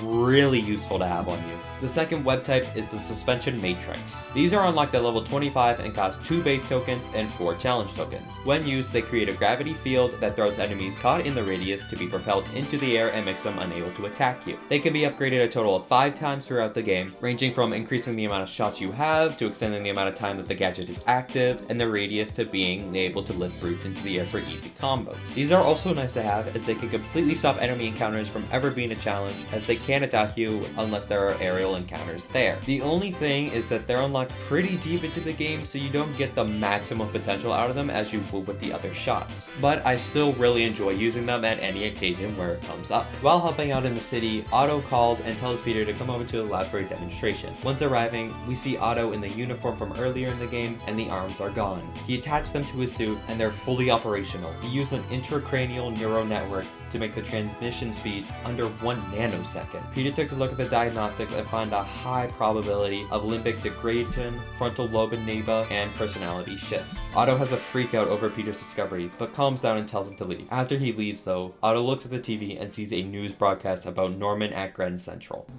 The people of New York will soon make a decision that could change the course of this city forever. So when you're casting your vote, remember what I've done. We are all safer now than we have ever been. Liar! You have no idea what you're in for. Peter calls Miles and asks if he's going to stay at Feast since Lee has been publicly outed for the bombings. I like how even though Lee was the cause for his dad's death, Miles still stays at Feast since he knows that the people there need his help. It shows that he has those values to help people for when he becomes Spider-Man later on. Arriving at Feast, Peter and May talk about Lee and MJ. During their conversation, however, a news report comes on, saying the truck containing the device Lee tried to use at Grand Central to disperse Devil's Breath has been hijacked. Once making it to the crash site, Peter finds that Devil's Breath is gone and an attack on Rikers. After sweeping through hordes of enemies and taking down a helicopter, Spider-Man and Yuri head over to the raft where Electro has been broken out and shocks their helicopter down. Traveling through the raft, we see that Rhino, Scorpion, Vulture, and even Martin Lee have all broken out and wreaking chaos. Chasing Electro further into the building, we reach him at the roof where every other villain is waiting for us. Dashing. Where'd you get it? It's an exclusive club.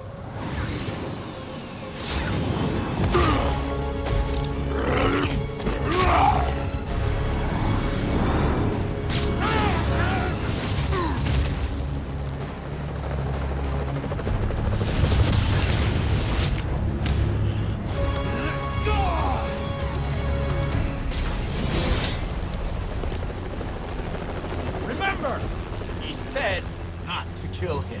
Good idea. In fact, we don't have to do this at all if you don't want to. We definitely want to.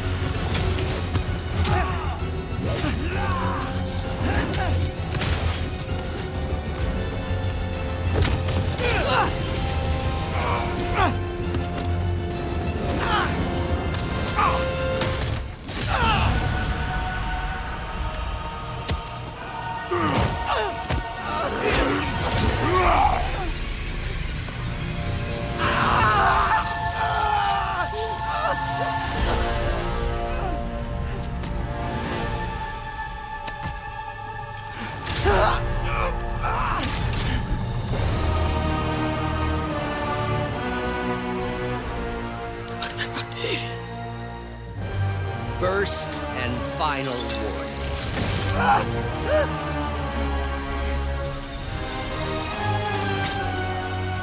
Stay out of our way.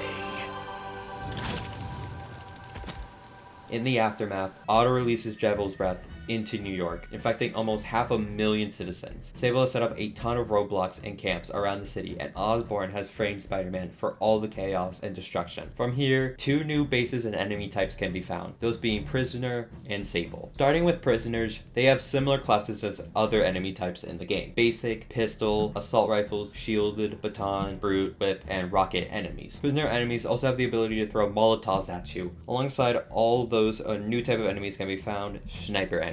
They will be on the corners of camps or on rooftops during certain crimes. Once they see you, a red indicator will appear on Spider-Man. Once that changes to a normal aiming indicator from an enemy, the sniper will fire, dealing big damage to you if you don't dodge out of the way. They can be annoying to deal with if there's a ton of them all aiming at you, so it's hard to get damage during this time, but aren't too bad to handle. Sable enemies are the most distinct from the rest of the classes in the game. They feature similar enemy types as the rest, those being rifle, shielded, baton, and sniper enemies. Alongside those are new exclusive types being jetpack enemies and turrets. Jetpack enemies fly above outposts and buildings and can fire off restraints that stun Spider-Man, allowing other enemies to attack you. They can also break out of your combos and have gadget disabling plasma that you rain onto the ground, so you want to be careful with your approach. Turrets are attached to Sable trucks and will target Spider-Man and fire off, similar to rifle enemies. They can be broken off of the trucks and turn into throwables during combat encounters, however. Sable enemies also have armor, which makes your attack deal less damage and make them invulnerable to webs until they've taken enough damage and their grenades deactivate your gadgets. With all the buffs Sable has compared to other enemy types, they become far more annoying to deal with. The armor doesn't make them that difficult, it just makes them take longer to defeat, and with the increase of enemies during Sable crimes compared to any other crimes, it makes these more of a nuisance to deal with above anything else. These enemies can also spawn around the map in small clusters for you to fight and gain some XP from. Upon fighting and beating one of these clusters, they will not be able to respawn on the map from there. While it is nice to have, I found them unnecessary to fight and usually just skip them when I had the chance to. You also unlock prisoner camps and Sable outposts, which have 4 spread across the map. One in Chinatown, Hell's Kitchen, the Financial District, and Harlem for prisoner camps, and one in Central Park, Harlem, Midtown, and Upper West Side for Sable outposts. Each contains 6 waves of enemies, progressively getting more challenging. Upon completion, you'll be awarded with 1 base token and additional ones for every bonus objective you complete. These can range from a certain combo score to performing a certain move to using different web types on enemies. I never found any of these to be too much of a hassle and quite enjoyable to go through. Prisoners and Sable also get their own crimes. 5 crimes in every district except for Central Park, ranging from joyrides to stolen cars, raids on foods, convoys, APC controls, mass arrests, etc. This is where my biggest problem of the game is best shown at this point. Every district has 5 crimes for normal thugs, demons, Sable, and prisoners, with Central Park as the exception. That totals 20 crimes that can be committed for each district. The only other collectible that gets close to this number are backpacks and landmarks in Midtown with 11 and 16 respectively. No other amount of collectible in any district is even within the double digits. With the addition of the 5 crimes in Central Park, this means to 100% the game, you will need to have stopped a total of 165 crimes across the map. Compare that to the second highest total for 100%, which is backpacks at 55.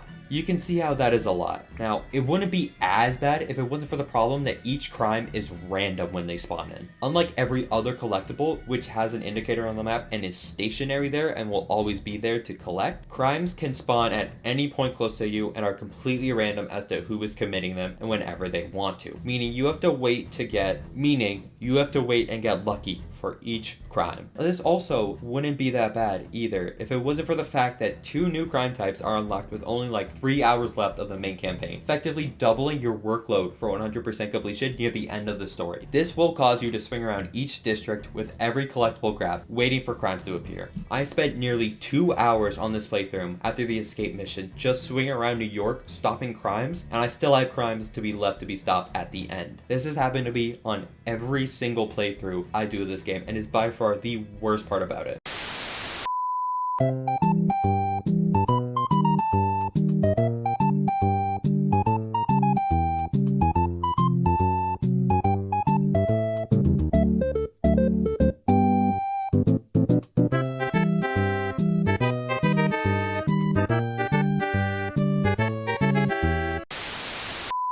While it is nice that you don't have to worry about going through crimes you've already completed, it doesn't change the problem with you standing around just waiting for crimes to spawn. This is by far the worst part about this game, and I am so glad they changed it for later entries, as this was brutal to deal with. After swinging through the chaos, Yuri calls and tells us that Rhino and Electro have started attacking separate precincts. At the West Precinct, Rhino has rampaged the surrounding area, laying waste to any car around and allowing the prisoners to advance towards the building. There are 4 clusters of prisoners surrounding the precinct that you must take out. During the attack, Sable joins in to arrest Spider-Man. All you have to do is clear out all the prisoners and Sable men to secure the building. At the East Precinct, Electro and the demons have set up transformer towers, trapping the police inside the building. Here, you have to destroy the transformers with your webs and then defeat the demons guarding them after so. Once destroying the transformers, a wave of demons will charge the building and you must defeat them to secure the building. After clearing the precincts, MJ calls and tells Peter that prisoners have set the Northside Feast Center ablaze while Miles and May are stuck inside. Peter crashes into the building before fire rescue can arrive, quickly webbing up the platform that they're standing on as MJ comes in to help them out. Before Miles could get out, debris falls onto Peter and knocks him down into the fire before Miles catches his weapon, saving him. On the top of the roof, we get a really great scene of Peter and MJ settling the problems between them and teaming up with others. Peter heads over to Times Square, as that was where Otto originally released Devil's Breath into New York. After a quick puzzle, Peter tracks the path of the virus and follows it to a secret entrance to a sit-in hideout. Peter tracks the path of the virus to follow it. Peter tracks the path of the virus and follows it to a secret entrance to a secret Peter tracks the path of the virus and follows it to a secret entrance to a hidden hideout Otto used for planning. Here, we get some insight on both Otto and the villains he recruited through audio recordings Octavius made for them. Norman. Feel like I can't turn around without seeing his face. He smiles for the cameras, collects his accolades, and keeps his boot heel pressed against my neck. Why can't anyone else see how selfish he is? How reckless? How evil? If only they could be made to see the Norman I know. The man behind the mask. Oh, Martin. When I first realized it was you targeting Osborn these past weeks, I was shocked and saddened. But then, as the situation evolved before my eyes, I felt inspired. You took the bold steps I had always dreamed of, Martin, and you took them without hesitation. I am honored now to join you on this path towards true justice. Alexei, I've followed your career with great interest. The world sees you as a witless dullard. I see a warrior with a poet's heart. I know you desire freedom from the battlesuit you're sealed inside. Help me achieve my goals, and freedom shall be yours. It's rare for me to admit this, Mr. Gargan. Clearing your debts was more difficult than I anticipated. You're in arrears to some demanding individuals. But once the reservoir job is finished, your financial obligations will be finished as well. Otto Octavius is nothing if not persuasive. Adrian, what bitter irony that your miraculous wings should have wrought such horrors on your body. Thankfully, you are now working for me. When our work is settled, the treatment I've developed will cure you. You won't shuffle off this mortal coil just yet, my friend. Max, when you first conveyed your dream to me, I thought you insane. Pure energy. But as I dove deeper into the problem, I discovered a way to give us both what we desire. I promise you, when we are done, you will be pure energy. Or so close to it as to make the difference irrelevant. Further into the hideout, Peter finds a map Otto used for planning, showing all the points the villains are attacking and an Oscorp facility with something called Icarus to get an anti-serum for Devil's Breath. Deeper in the hideout, Spider-Man discovers that Icarus was just a ruse to distract him and destroy evidence with Spider-Man in it. Vulture drags him throughout the city to a power plant where we get the Electro and Vulture fight. During the beginning, Electro will be invincible, and shoot off electricity at you that you have to dodge. Any attempt to damage him will be deflected and he'll throw you back with some damage. After enough hits, he'll become tired and you can stun him with your webs and attack. After hitting him, Electro will zip over to the transformer and shoot off 4 vertical lines of electricity in different directions. Similar to the precinct, all you have to do is destroy the transformer. Afterwards, Electro will retreat and Vulture will attack. When Vulture dives to you, a quick time event will start where you need to press circle to dodge and then triangle to zip to him to attack him. Vulture will also launch off a wave of spikes horizontally at you. You can grab these spikes similar to throwables and chuck them back at Vulture, stunning him and giving you an opening. After striking him, Electro will come back in and they will both attack you at once. It's really engaging and leads to a really fun fight where you can prioritize either target. If Vulture was giving you a hard time, you can go after Electro first or vice versa. I feel like this is one of the most balanced fights in the game, and they give you time to learn each mechanic and blend it together where you need to pay attention to both enemies without it becoming overwhelming. It's a really enjoyable boss fight with a gimmick that I feel only really works well here. After the battle, Peter updates Yuri on Otto's plan with the villains and heads over to Central Park to go after Scorpion. Upon arriving, Scorpion poisons Spider-Man and he goes on a drug trip. It's called a road, it's called a Rainbow Road. It is a road that you go. During this trip, a poisonous ocean slowly rises and will kill you in one hit if touched. You must swing from building to building, dodging massive scorpion tails trying to sting you to try and create a cure. Once reaching the different checkpoints, you'll be transported into Peter's mind, where we see floating platforms with lab equipment and debris all around him and Otto's arms in the background. Otto even chastises him for not being good enough to save anyone and being a failure. At the end, a group of scorpions appear and you must take them all out. He will jump from platform to platform, shooting poison at you and occasionally striking the ground with his tail, trying to attack you. To deal with him, you must web him up and he'll fall off his platform, giving you an opening to take him out. After defeating 6 scorpions, Peter finds the final piece to make a cure. We'll close it. After the drug trip, Peter checks in on May after the feast fire. He tries to call Miles but to no avail as we cut to him sneaking through a prisoner camp, trying to find an antibiotics for Feast. Going through the camp, we see cars completely destroyed and Sable men being held hostage as loud sobs can be heard in the distance. Prisoners referring to someone as the big man. After sneaking past the sniper, Miles finds an antibiotics along with Rhino. He tries to vault over a shipping container but accidentally knocks over a toolbox, alerting Rhino and starting my favorite stealth section in the entire game. I think it has to come down to just the tone of this mission.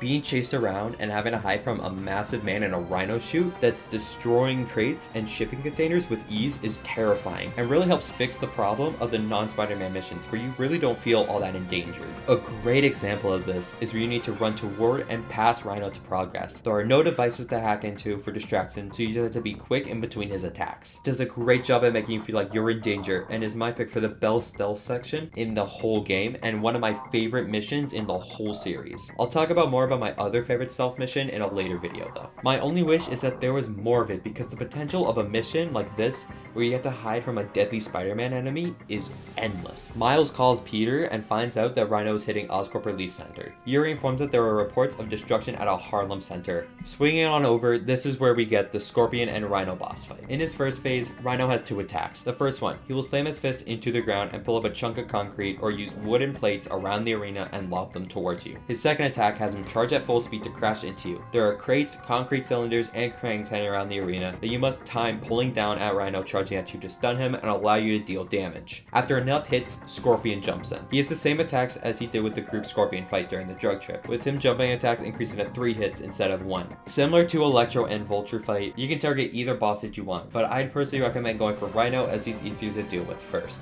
I don't like this fight. Maybe it's because I feel like the mechanics of each boss don't blend together well or something, but I never personally enjoy going back to this fight. Unlike the Electro and Vulture fight, where those mechanics fit a lot better, I find that every time there's an opening on one of the bosses, the other one is attacking, so you don't have any chance to stun the boss. Maybe it's because of the increased Scorpion attacks, or if I'm just bad at the game, but I find this boss takes easily the longest to complete out of any fight in the game. It also doesn't help that your webs will lock on a Rhino sometimes instead of Scorpion when they're close together, so you can't stun Scorpion as easily, and you'll have to swing around the arena and just wait for Rhino to make his way over to you to stun him as well. Though this boss fight is heavily carried by the banter between Scorpion and Rhino. Having them both blame and take shots at the other is great fun. After the fight, MJ calls and tells us that nothing has been found regarding Devil's Breath in any databases she's looked into. The only spot left being Oscorp's own penthouse. And here we go from one mediocre mission to another because this one kinda sucks. The mission starts in the lobby, where you'll need to distract the guards to move into the security room. Here, you gain access to the taser gun used in the stealth mission. When walking up to an enemy from behind, you can perform a stealth takedown, shocking them from behind and knocking them out. While this is really useful to have as it makes stealth missions more interesting and gives potential for different approaches, since you could try to sneak past everyone or try to knock all enemies out, the only problem is that this is the only stealth mission that you have access to the taser gun, so it just feels like wasted potential. After getting the stun gun, you head up into Osborn's apartment and need to go through a small puzzle where you need to find the passcode for a secret room in his penthouse. Here, we get the reveal that Harry isn't actually in Europe. Instead, he has a rare condition that killed his mother and Norman was trying to cure. This is why he created Devil's Breath, since it was meant to help cure Harry. Before MJ can leave Harry's room, however, Norman and Sable come back into the room, and you must sneak your way back to the entrance to put in the passcode for the secret room, where we see a massive sealed tube containing something. Spiders in glass boxes, and a table with a hologram display of the Upper West Side, along with an audio recording from Norman about Devil's Breath. Once you interact with the table, a small puzzle appears where you need to match up VIP routes, Oscorp buildings, and Sable patrols for connection. Finding a records building with Sable Patrol and Dr. Michaels, MJ looks into the database for the location, finding a recording for GR27 and one for Martin Lee.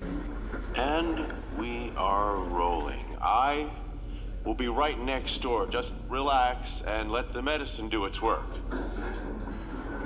宝贝，不要担心，不要害怕，妈妈在。这个会治好你，放心。你在什么？发生了什么事？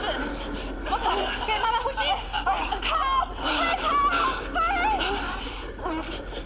I got this is just a consultation. Hoisting ready. I'm going in there. No, you can't. It's too late. Make it stop.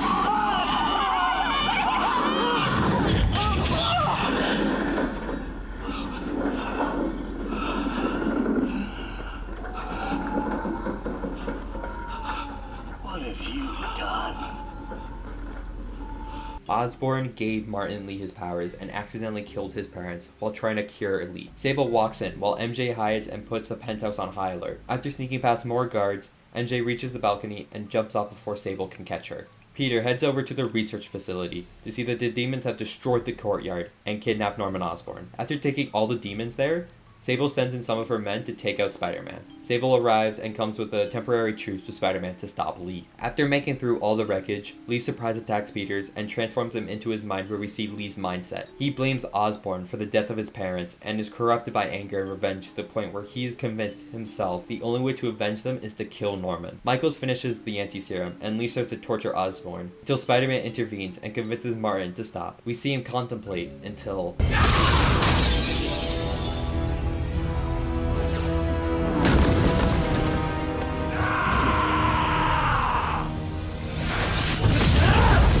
In the first phase, Martin will use the same vertical energy attack from the train fight and try furious strikes with his sword. He'll also stab the sword into the ground and a shockwave will appear if you get too close. He is invulnerable to webs and you must use throwables to stun him. Through the window for damage is shortened compared to other boss fights. Or just wait for him to become tired and then attack. After enough hits, he'll try to corrupt Spider-Man with his energy during a quick time event. Stopping him, Lee will reintroduce the horizontal waves of energy that you must jump over along with a new attack, where he'll jump into the air and slam his sword onto the ground, shooting off massive energy blasts in the direction he's facing. After some more hits, you'll be transported into Martin's mind, where a massive demon created by the energy that he controls, along with spawning humanoid minions from the collision course. Alongside keeping his other moves, Lee will turn into a demon in the middle of the arena. He can attack by sweeping his arms across the floor, doing big damage if contact is made, and clawing the ground in front of him with both his arms and sweeping behind him. Martin will alternate between his regular attacks and his demon attacks, until he is too drained of energy to fight, giving you an opportunity to attack. As the fight goes on, more minions spawn. These are a good way to generate more focus and extra health and to perform finishers on Lee. After enough hits, Lee will transform into the demon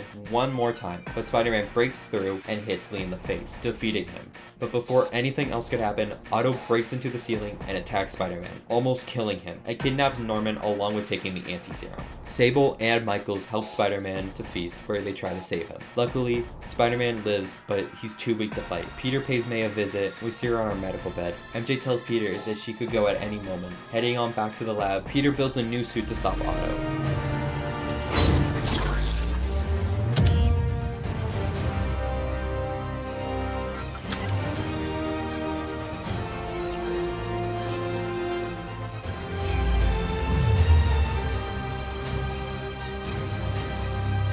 Otto holds Norman hostage at the top of Oscorp Tower and tries to get him to confess to everything. Refusing to confess, Otto drops Norman off of the building, but is saved by Peter, who swings onto the top of the tower to confront Otto. In the first phase, Otto will use his arms to try and grab or crush Spider-Man. He will also break apart the roof and throw debris at you. You must web up Otto until a triangle indicator appears, zipping to and attacking. After enough hits, he'll climb up the cell tower and drive his arms into it, igniting the floor and forcing you to jump to avoid damage. From here, he will throw a lot of debris at you. You must grab it and hurl it back at Otto to stun him and give you an opening. After that, the floor will revert back to normal. This is my favorite boss fight in the game, as I feel it does a great job balancing both his combat and swinging mechanics. With the wide open space and Otto's attack to make the entire floor hazardous, it does a great job at blending both Spider-Man's swinging and combat that no other boss fight really comes close to, arguably besides the Vulture and Electro fight. He'll ignite the floor one more time. After zipping to him, Peter will rip off the cover of the Neuralink while Otto breaks his web shooters and follows him up the cell tower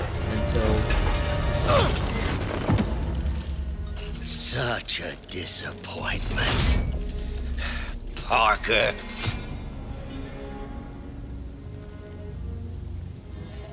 You knew? I tried to warn you, Peter, but you didn't listen. You knew. I won't let you win.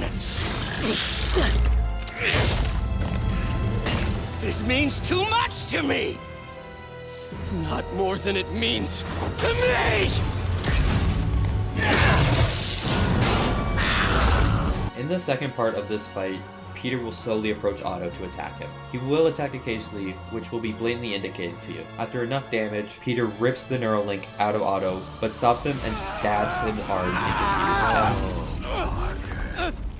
If you want to change the world, you have to be the kind of man who can make the hardest decisions.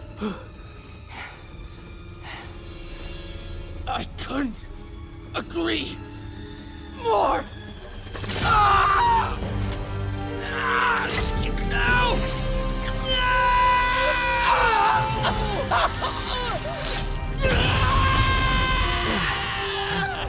The anti-serum. After crashing into Oscorp, Otto tries to manipulate Peter into helping him, but Peter lays everything he thinks about Otto. We get to Michaels examining an anti-serum, telling Peter to create a bigger dose. They would need a couple days. Peter asks if they could cure one person right now, and Michaels responds, saying that there won't be enough to cure anyone else. He tries to comfort May. She tells her to take off his mask. She begins to cough, and Peter goes to inject her with the anti-serum, but he can't. He can't bring himself to do it. Instead, he sits by May, crying.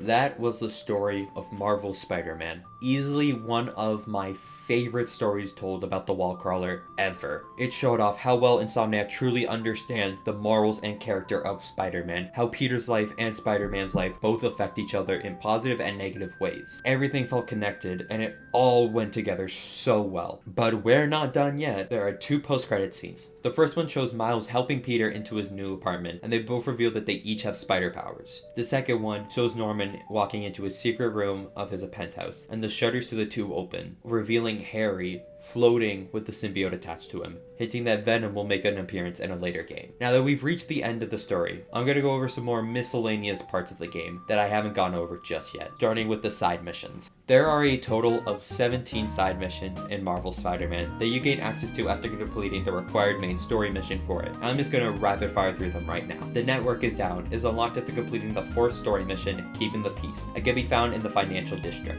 A network technician is working on the department's crime system tower when Spider-Man arrives. She informs him that Fisk's men have set up jammers to interfere with the signals. There are 3 different jammers located on rooftops in the Financial District surrounded by Fisk's men.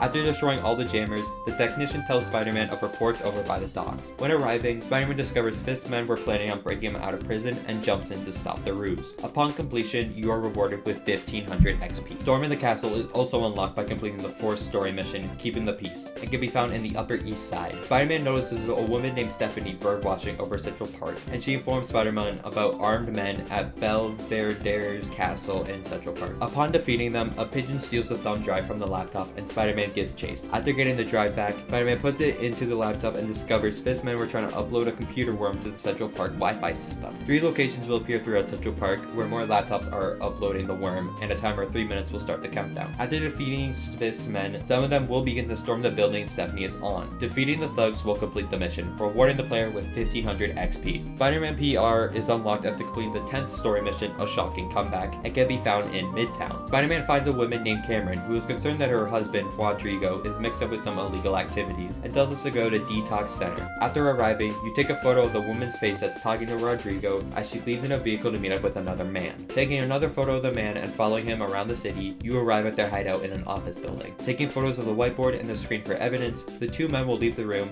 and get into 2 different vehicles. You can now stop the cars and take out the thugs to complete the mission and are rewarded with 1500 XP. Spider-Man is unlocked after completing the 11th story mission, The Mask, and can be found in Harlem. Talking to people around Harlem, we found out that there's someone going around pretending to be Spider-Man, stopping a kidnapping and preventing a fire. After spotting him surrounded by Fisk men, we jump in and help him. After completion, you are rewarded with 1500 XP. Helping Howard is unlocked after completing the 18th story mission, Couchsurfing, and can be found in Chinatown. To the right of Feast and on top of a rooftop sits a man named Howard with a birdcage. He tells Spider-Man that ever since his old landlord kicked him out of his apartment, his birds have all flown away, and Spider-Man tells him that he'll find them all. There are a total of 12 pigeons spread across the map, 1 in Upper East Side, Hell's Kitchen, Chinatown, and the Financial District, and 2 in Harlem, Upper West Side, Greenwich, and Midtown. When swinging near a pigeon, they will begin to fly away and you'll have to chase them until you can grab them out of the air with the same inputs as throwables. Upon catching a pigeon, you are rewarded with 1000 XP and 1 research token. Internet Famous is unlocked after completing the 18th story mission, Couchsurfing, and can be found in Harlem. A woman on a rooftop tells us about screwball challenges containing a QR code to scan. After taking a photo of one of the codes, a horde of Screwball's fans will appear and you have to fight. After 3 QR scans, you will be given a location of a hostage that turns out to be Screwball pretending and another horde of thugs. After completing the mission, you will be rewarded with 1500 XP. Tombstone on the Move is unlocked after completing the 25th story mission, Up the Water Spout, and can be found in Greenwich. Peter follows up on NJ's infiltration of Tombstone's hideout and uses a tracking device to locate his shipments. Following the location will lead to a cargo truck. After stopping the truck and fighting the thugs, you will be rewarded with 1500 XP and access to another side mission. Tombstone, What's He's Building in There, is unlocked after completing On the Move and can be found in Harlem. Peter tracks Tombstone's location to a warehouse in Harlem. When arriving, the place is full of his men standing guard as a deal is going on. After taking them out, reinforcements come in and they use a drug to give them similar powers to Tombstone. After defeating them, Peter creates a counter drug to Tombstone's power and goes looking for him. Upon completion, you will be rewarded with 1500 XP and access to another side mission. Tombstone, Let's Get Ready To is unlocked after completing What's He's Building in There and can be found in Harlem. Peter confronts Tombstone and a boss fight begins. In his first phase, Tombstone will use a sledgehammer around to attack, with his final hit in the combo creating a shockwave around him. You must use throwables and webs to stun him before attacking. He will summon his men to join in, so you gotta be careful. After enough hits, Peter will jump onto Tombstone's back and use the counter drug on him, making him mortal and starting a fire. In the second phase, he will use a flaming chain against you. His range is greatly extended, but this phase really doesn't last that long. After beating Tombstone, you will be rewarded with 3500 XP. College Buddies, TikTok, Over His Head, A Matter of Debate, and Home Team Advantage are all unlocked after completing the 28th story mission, Spider Hack, and can be found in Greenwich. Philip Chain tells us about a student from ESU that has gone missing and gives us a photo of their last known location. After making your way over, you will see a group of humans corrupted by Lee's energy and wreaking havoc. After stopping them, you will be free from corruption. After completing each mission, you will be awarded with 1500 XP along with another story mission with Philip until completion of Home Field Advantage.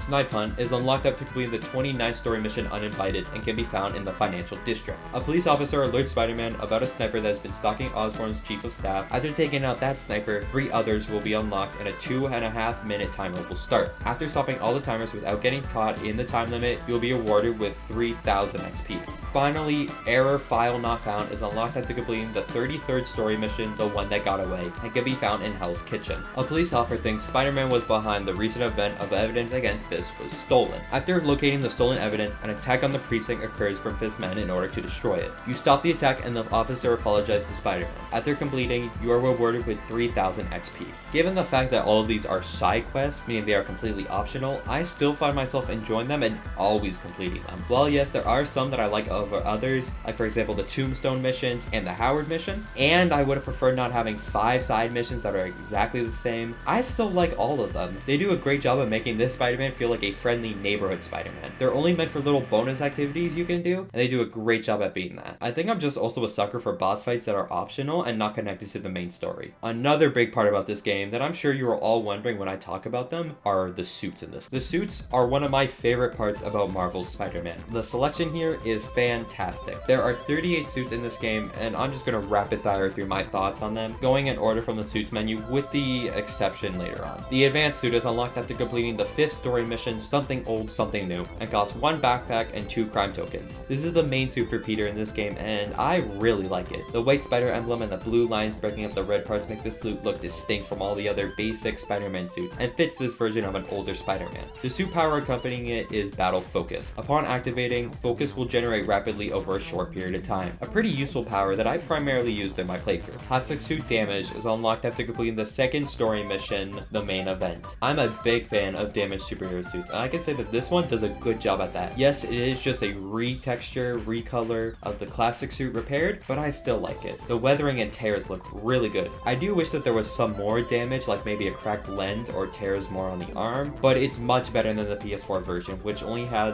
3 claw-like tears on the chest. Fun fact, in the remastered version, you can actually see the original design for the damaged look in the suit icon in the menu. Classic Suit Repaired is unlocked after completing Something Old, Something New, and costs 2 backpack and 2 crime tokens. This is obviously the classic look everyone associates Spider-Man with, and looks really good. While it is true for a lot of suits in this game, I really like how you can see Peter's muscles through the suit. It's a nice realistic way of bringing that comic look to it without looking really weird. The suit power accompanying it is Web Blossom. Upon activating, Peter will leap into the air and shoot off a flurry of webs in every direction. Alongside Battle Focus, this is my most used power in the game. The Noir suit is the 3rd suit that is unlocked after completing Something Old, Something New, and costs 2 backpack and 1 base token. Obviously inspired by Spider-Man Noir, the suit features black goggles, 30-like striped pants, and a gun holster. I do enjoy the suit for the level of detail in it. I think Spider-Verse spoiled me with Noir suits though, but it still looks really good regardless. The suit power accompanying it is Sound of Silence. Upon activating, enemies will no longer call for backup when alerted. This can be pretty handy during stealth sections, but I never found a strong desire to use it. The Scarlet Spider suit is unlocked at level 4 and costs 3 crime and 2 landmark tokens. Based off of the Scarlet Spider, a clone of Peter Parker, this is one of my favorite suits in the game. I love the contrast with the bright red jumpsuit and the light blue hoodie. I'm also a sucker for regular clothing on spider suits. The suit power accompanying it is Hollow Decoy. Upon activating, holograms of Spider-Man will appear and stun enemies, preventing them from attacking. I've never used this power as I found Web Blossom and other powers to do a better job at stunning enemies over this one though, but it still can be handy. The Spider Armor Mark II suit is unlocked at level 5 and costs 1 base, 1 landmark, and 2 research tokens. This suit was originally designed for Peter during the No One Dies storyline in the comics to combat a villain named Massacre. While I do like the all black and gold highlights on the material used for this suit, I'm not a big fan of it. I think it's just due to the eyes. They just look too small and it causes the suit to just not really look like a Spider-Man suit in my opinion. The suit power accompanying it is Bulletproof. Upon activating, it makes you bulletproof for a short while. Wow, who would have thought? This can be pretty handy during certain segments in the game, like bases and enemy encounters. I found it most useful however during the DLC because those enemies are ruthless. The Secret War suit is unlocked at level 7 and costs 2 backpack, 1 base, and 2 research tokens. It originates from the Secret War comic run where Nick Fury selected a handful of superheroes to lead into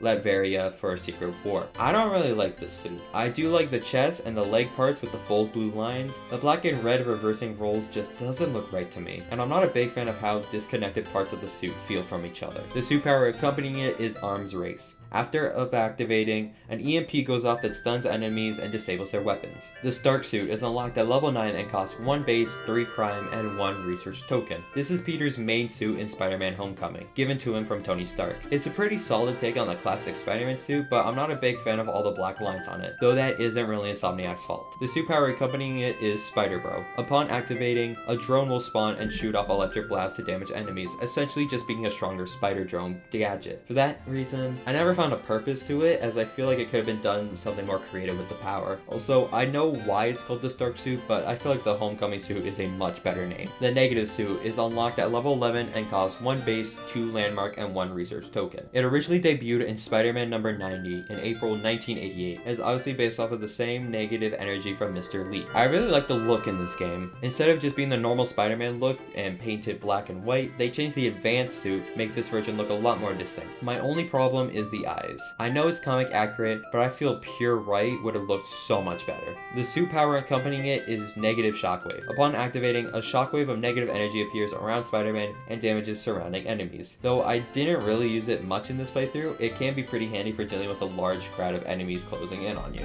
The electrically insulated suit is unlocked at level 13, costs 1 base, 3 crime, and 1 research token. It originally debuted in the Amazing Spider-Man issue 425, where Peter created the suit to help protect him from Electro. I'm a big fan of the design of the suit. The big eyes, the red padding, and the spider logo all look fantastic. I really like using this in the Electro and Vulture boss fight. It fits so well there. The suit power accompanying it is Electric Punch. Upon activating, Spider-Man's attacks will be charged up with electricity and stun enemies while doing damage over time. A really useful suit of power, especially with bonus challenges during crimes where you need to electrocute enemies. The Spider-Punk suit is unlocked at level 16 and costs 2 backpack, 3 crime, and 2 landmark tokens. It is also one of 3 suits that were readily available to you if you pre-ordered the game. The suit is based off of Hobie Brown, an alternative Spider-Man of Earth 138. I don't know what it is about this suit in this game, but it looks a little off to me. I think it's because the eye placements were a little bit more spread apart compared to the other spider suits. I do really like the shoes on the suit though. The accompanying suit power is Rock Power. Upon activating it, Spider-Man will pull out a guitar and blast enemies upwards and away from you. It's similar to negative power, creating a shockwave that blasts enemies away from you, dealing damage. The Wrestler suit is unlocked at level 19 and costs 2 backpack,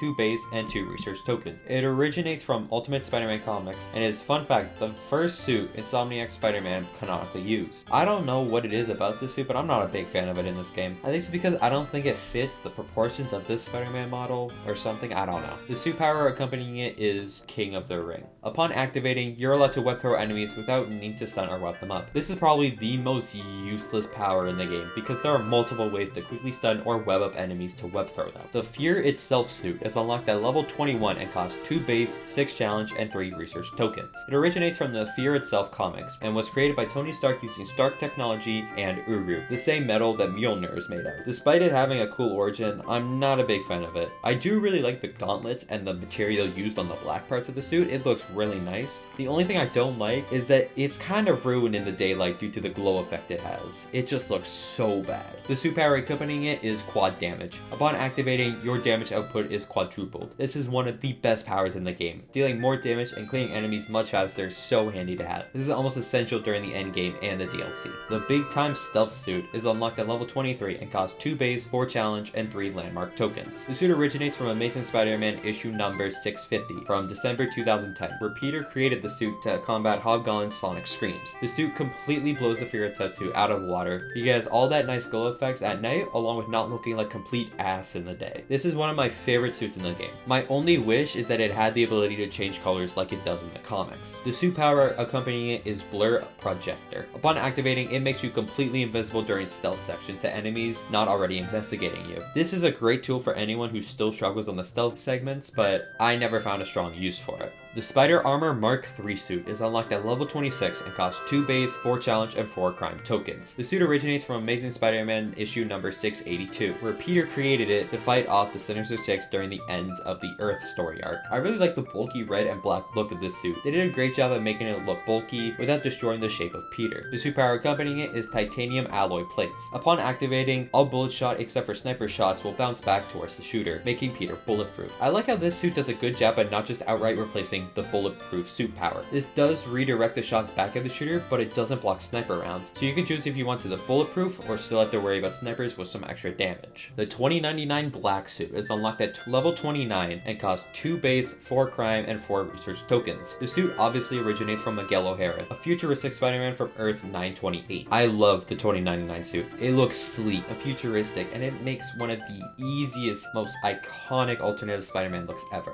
The suit power accompanying it is Low gravity. Upon activating, Spider-Man will stay airborne for much longer, allowing you to perform more aerial moves. This doesn't really do much since you can just jump when hitting the ground, so I never found a strong use for this ability. The Iron Spider suit is unlocked at level 31 and costs 3 base, 3 challenge, and 4 crime tokens. It is also unlocked at the beginning as a pre-order bonus. This is the MCU's version of the classic Iron Spider armor, and is Peter's main suit in both Avengers Infinity War and Endgame. While I'm not a fan of it in the movies that much, I think this suit looks really good in this game. The metallic shine makes the suit pop out even more during morning and sunsets. The suit power accompanying it is Iron Arms. Upon activating, 4 robotic spider arms appear from Peter's back and massively increasing the range and damage of melee attacks. They even allow you to attack brutes and shield enemies without having to whip or stun them first. The Velocity suit is unlocked at level 33 and costs 2 backpack, 4 challenge, and 2 crime tokens, or is the last suit available for free with pre-order. This is one of the few suits originally created for this game by Insomniac, and as it appears in its own tie-in comic run about the backstory with this suit. This is probably the suit I'm most mixed on. I like the origin they gave it, making Spider-Man a speedster, and I really like the spider emblem on it, but I'm not a big fan of the shades of red and blue on it. I feel like it would have looked a lot better if the red was more saturated and the blue was more dark. The power accompanying it is Blitz. Upon activating, it boosts Spider-Man's speed and allows him to use his momentum to damage enemies. I find this to be the only suit power that's better outside of combat than in combat. The Spider Armor Mark IV suit is unlocked at level 35 and costs 4 base, 4 challenge, and 3 landmark tokens. It originates from the all-new, all-different comic run, where Peter Parker is a rich billionaire that owns a company, similar to Tony Stark or Bruce Wayne. While I don't really like the idea of the original comic run, I really like this suit. The glossy metallic textures make this suit look really good, and I really like the green glow on the spider emblem. My only wish is that they made the blue black, as I feel like that would have fit this version of Peter more, though that isn't Insomniac's fault. The suit power accompanying it is Defensive Shield. Upon activating, a force field is generated around Spider-Man that absorbs all damage while active. A nice power to have access to, but I never found a strong desire to really use it that much. The Spirit Spider suit is unlocked at level 37 and costs 6 base, 6 challenge, and 6 crime tokens, making it one of the most expensive suits in the game. The suit originates from Incredible Hulk's annual #1, where Peter Parker from Earth 11638 died and was resurrected with the help from Bruce Banner, becoming the Spider-Ghost. I don't like this suit. While the blue flame looks really cool, I hate how this suit looks. The weird lines all over it, the stitched on looking emblem, and the exposed toes all prevent me from liking the suit, and is my least favorite. And the suit power accompanying it is Spirit Fire. I'm just gonna read off the description from the Marvel Spider-Man wiki page. When activated, this ability sets Spider-Man's skull ablaze as well as his attacks, letting him spread the fires of hell to enemies that will take damage and be stunned by the blue flame. That's badass.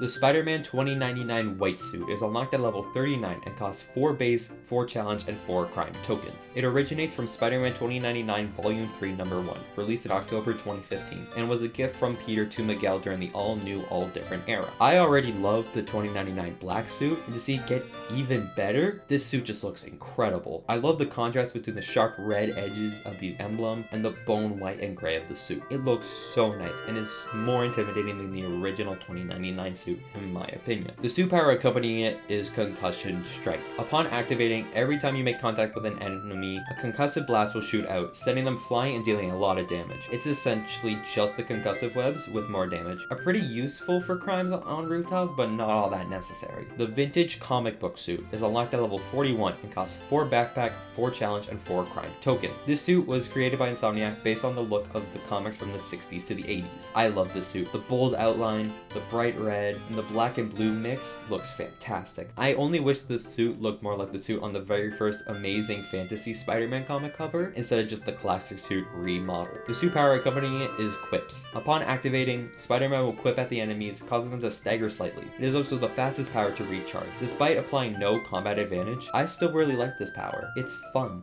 The Last Stand suit is unlocked at level 45 and costs 20 crime tokens, making it the most expensive suit in the game. The suit is based off of the main costume worn by Peter Parker from Earth 312500, where after he killed Kraven the Hunter, he turned into a much darker and deadlier Spider-Man. This suit is fine.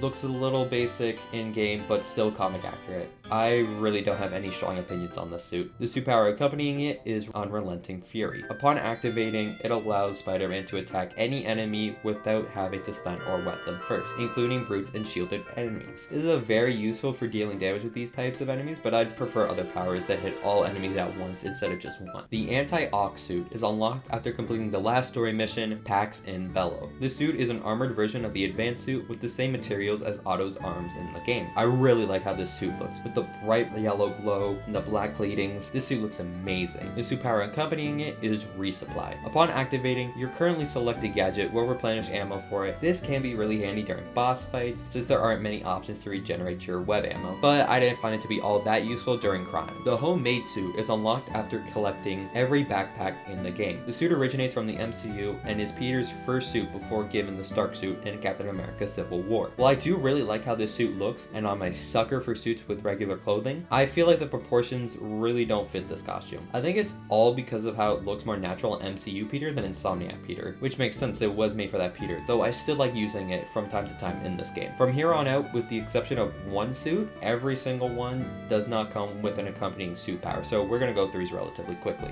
The ESU suit is unlocked after photographing 50 secret locations throughout the map, not the landmark. This suit is whatever. Yes, I do like regular clothing on Spidey suits, but only when the clothing is meant to look like a Spider-Man suit, not just normal standard clothing. I don't really have any strong feelings for this suit either way or another. It's fine. The Dark suit is unlocked after completing every Black Cat stakeout and completing the side mission Cat's Cradle. This suit is based on a non-symbiote black suit from Spider-Man/Deadpool number 8. I love the all-black look and the hourglass-like spider emblem. The red eyes also help the suit stand out from the rest of the suits in this game. The undies are unlocked after 100% completing Marvel's Spider-Man, a pretty fun reward for completing the game. The suit power accompanying it is Equalizer. Upon activating, every enemy along with yourself are brought down to 1 HP. While I understand why some people wanted a cooler 100% reward, I find the undies to be a funny and enjoyable reward. The web suit was added in update version 1.13 for the PS4 version and is readily available in the remastered from the beginning. The suit is based off of the main suit in Sam Raimi's Spider-Man trilogy. Despite not being my childhood suit, I still love the look of it. The solid blue and the bold webbing on the red looks really good, and that mask is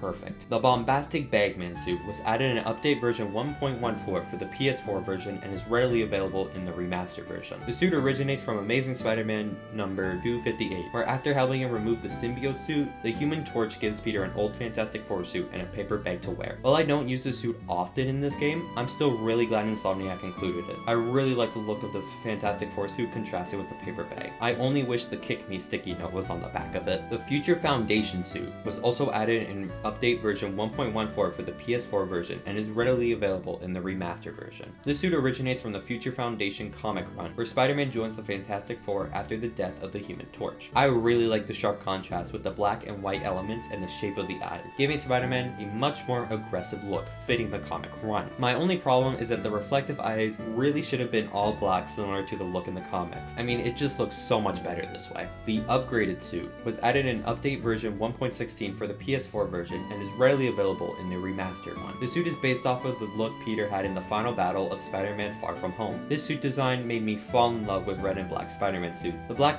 really helps the red pop even more and causes the suit to stand out with the rest of them, not just in this game, but in all the Spider-Man media. It looks really nice. The stealth suit was also added in update version 1.16 for the PS4 version and is readily available in the remastered version. The suit is based off of the suit Nick Fury gave Peter in Spider-Man Far From Home. I gotta be honest, I'm not the biggest fan of this suit. I think it mainly just comes down to the fact that this looks exactly like the Noir suit, but with less personality. Although I do like the flip-up visors though. The Amazing suit was added in update version 1.19 for the PS4 version and was readily available for the remastered one. The suit is based off of the primary suit worn by Peter in the Amazing Spider-Man movie. This was my childhood Spider-Man suit, and I just can't help but love it. While it can look weird sometimes in the movie, in-game, the suit looks beautiful. I think it just has to come down to the bright shades of blue and red that really make it pop. I love the material used on this suit too. It just looks so comfortable while sturdy. It's all great. The Arachnid Rider suit suit was added in update version 1.19 for the PS4 version and readily available in the remastered. The suit was an original creation for this game, inspired from tokusatsu and anime/manga media. I love the look of the suit in-game. Similar to the vintage suit, this suit alters the art style of Spider-Man and it looks great. I just wish I loved the actual design of the suit itself, but it just looks way too cluttered and clunky for me to really gel with it. The Armored Advanced suit was added in update version 1.19 for the PS4 version and readily available in the remastered. It's based off of the Advanced suit with black and white armored plating on it. I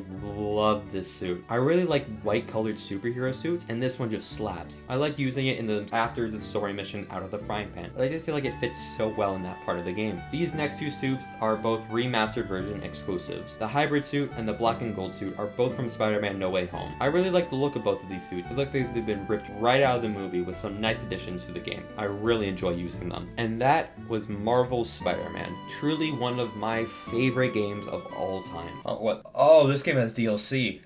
The story's okay. Absolutely hate Hammerhead goons. Screwball absolutely sucks. I hate her so much. Black Cat is...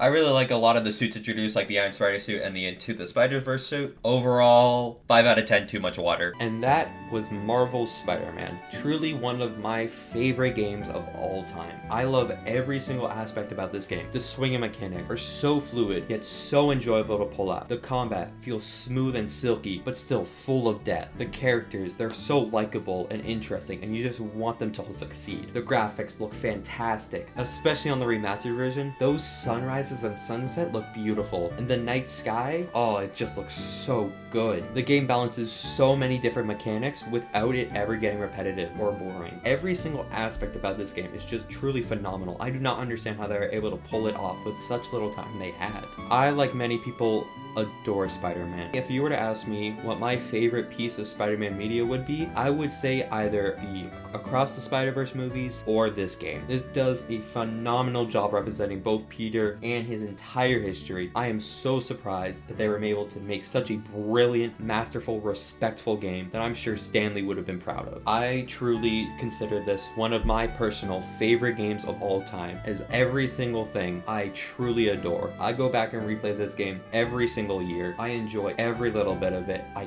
can't wait to play it next. And that comes to the end of this massive retrospective. I really hope you guys enjoyed this. This took a lot out of me to finish. If you could please all just go down there and like, subscribe, comment, all that stuff. It's all free and you can always obviously change your mind later. I am going to still be making other more videos similar to this, so if you're interested, please make sure you follow. But that is all for today, and I thank you so much for watching this video. Goodbye.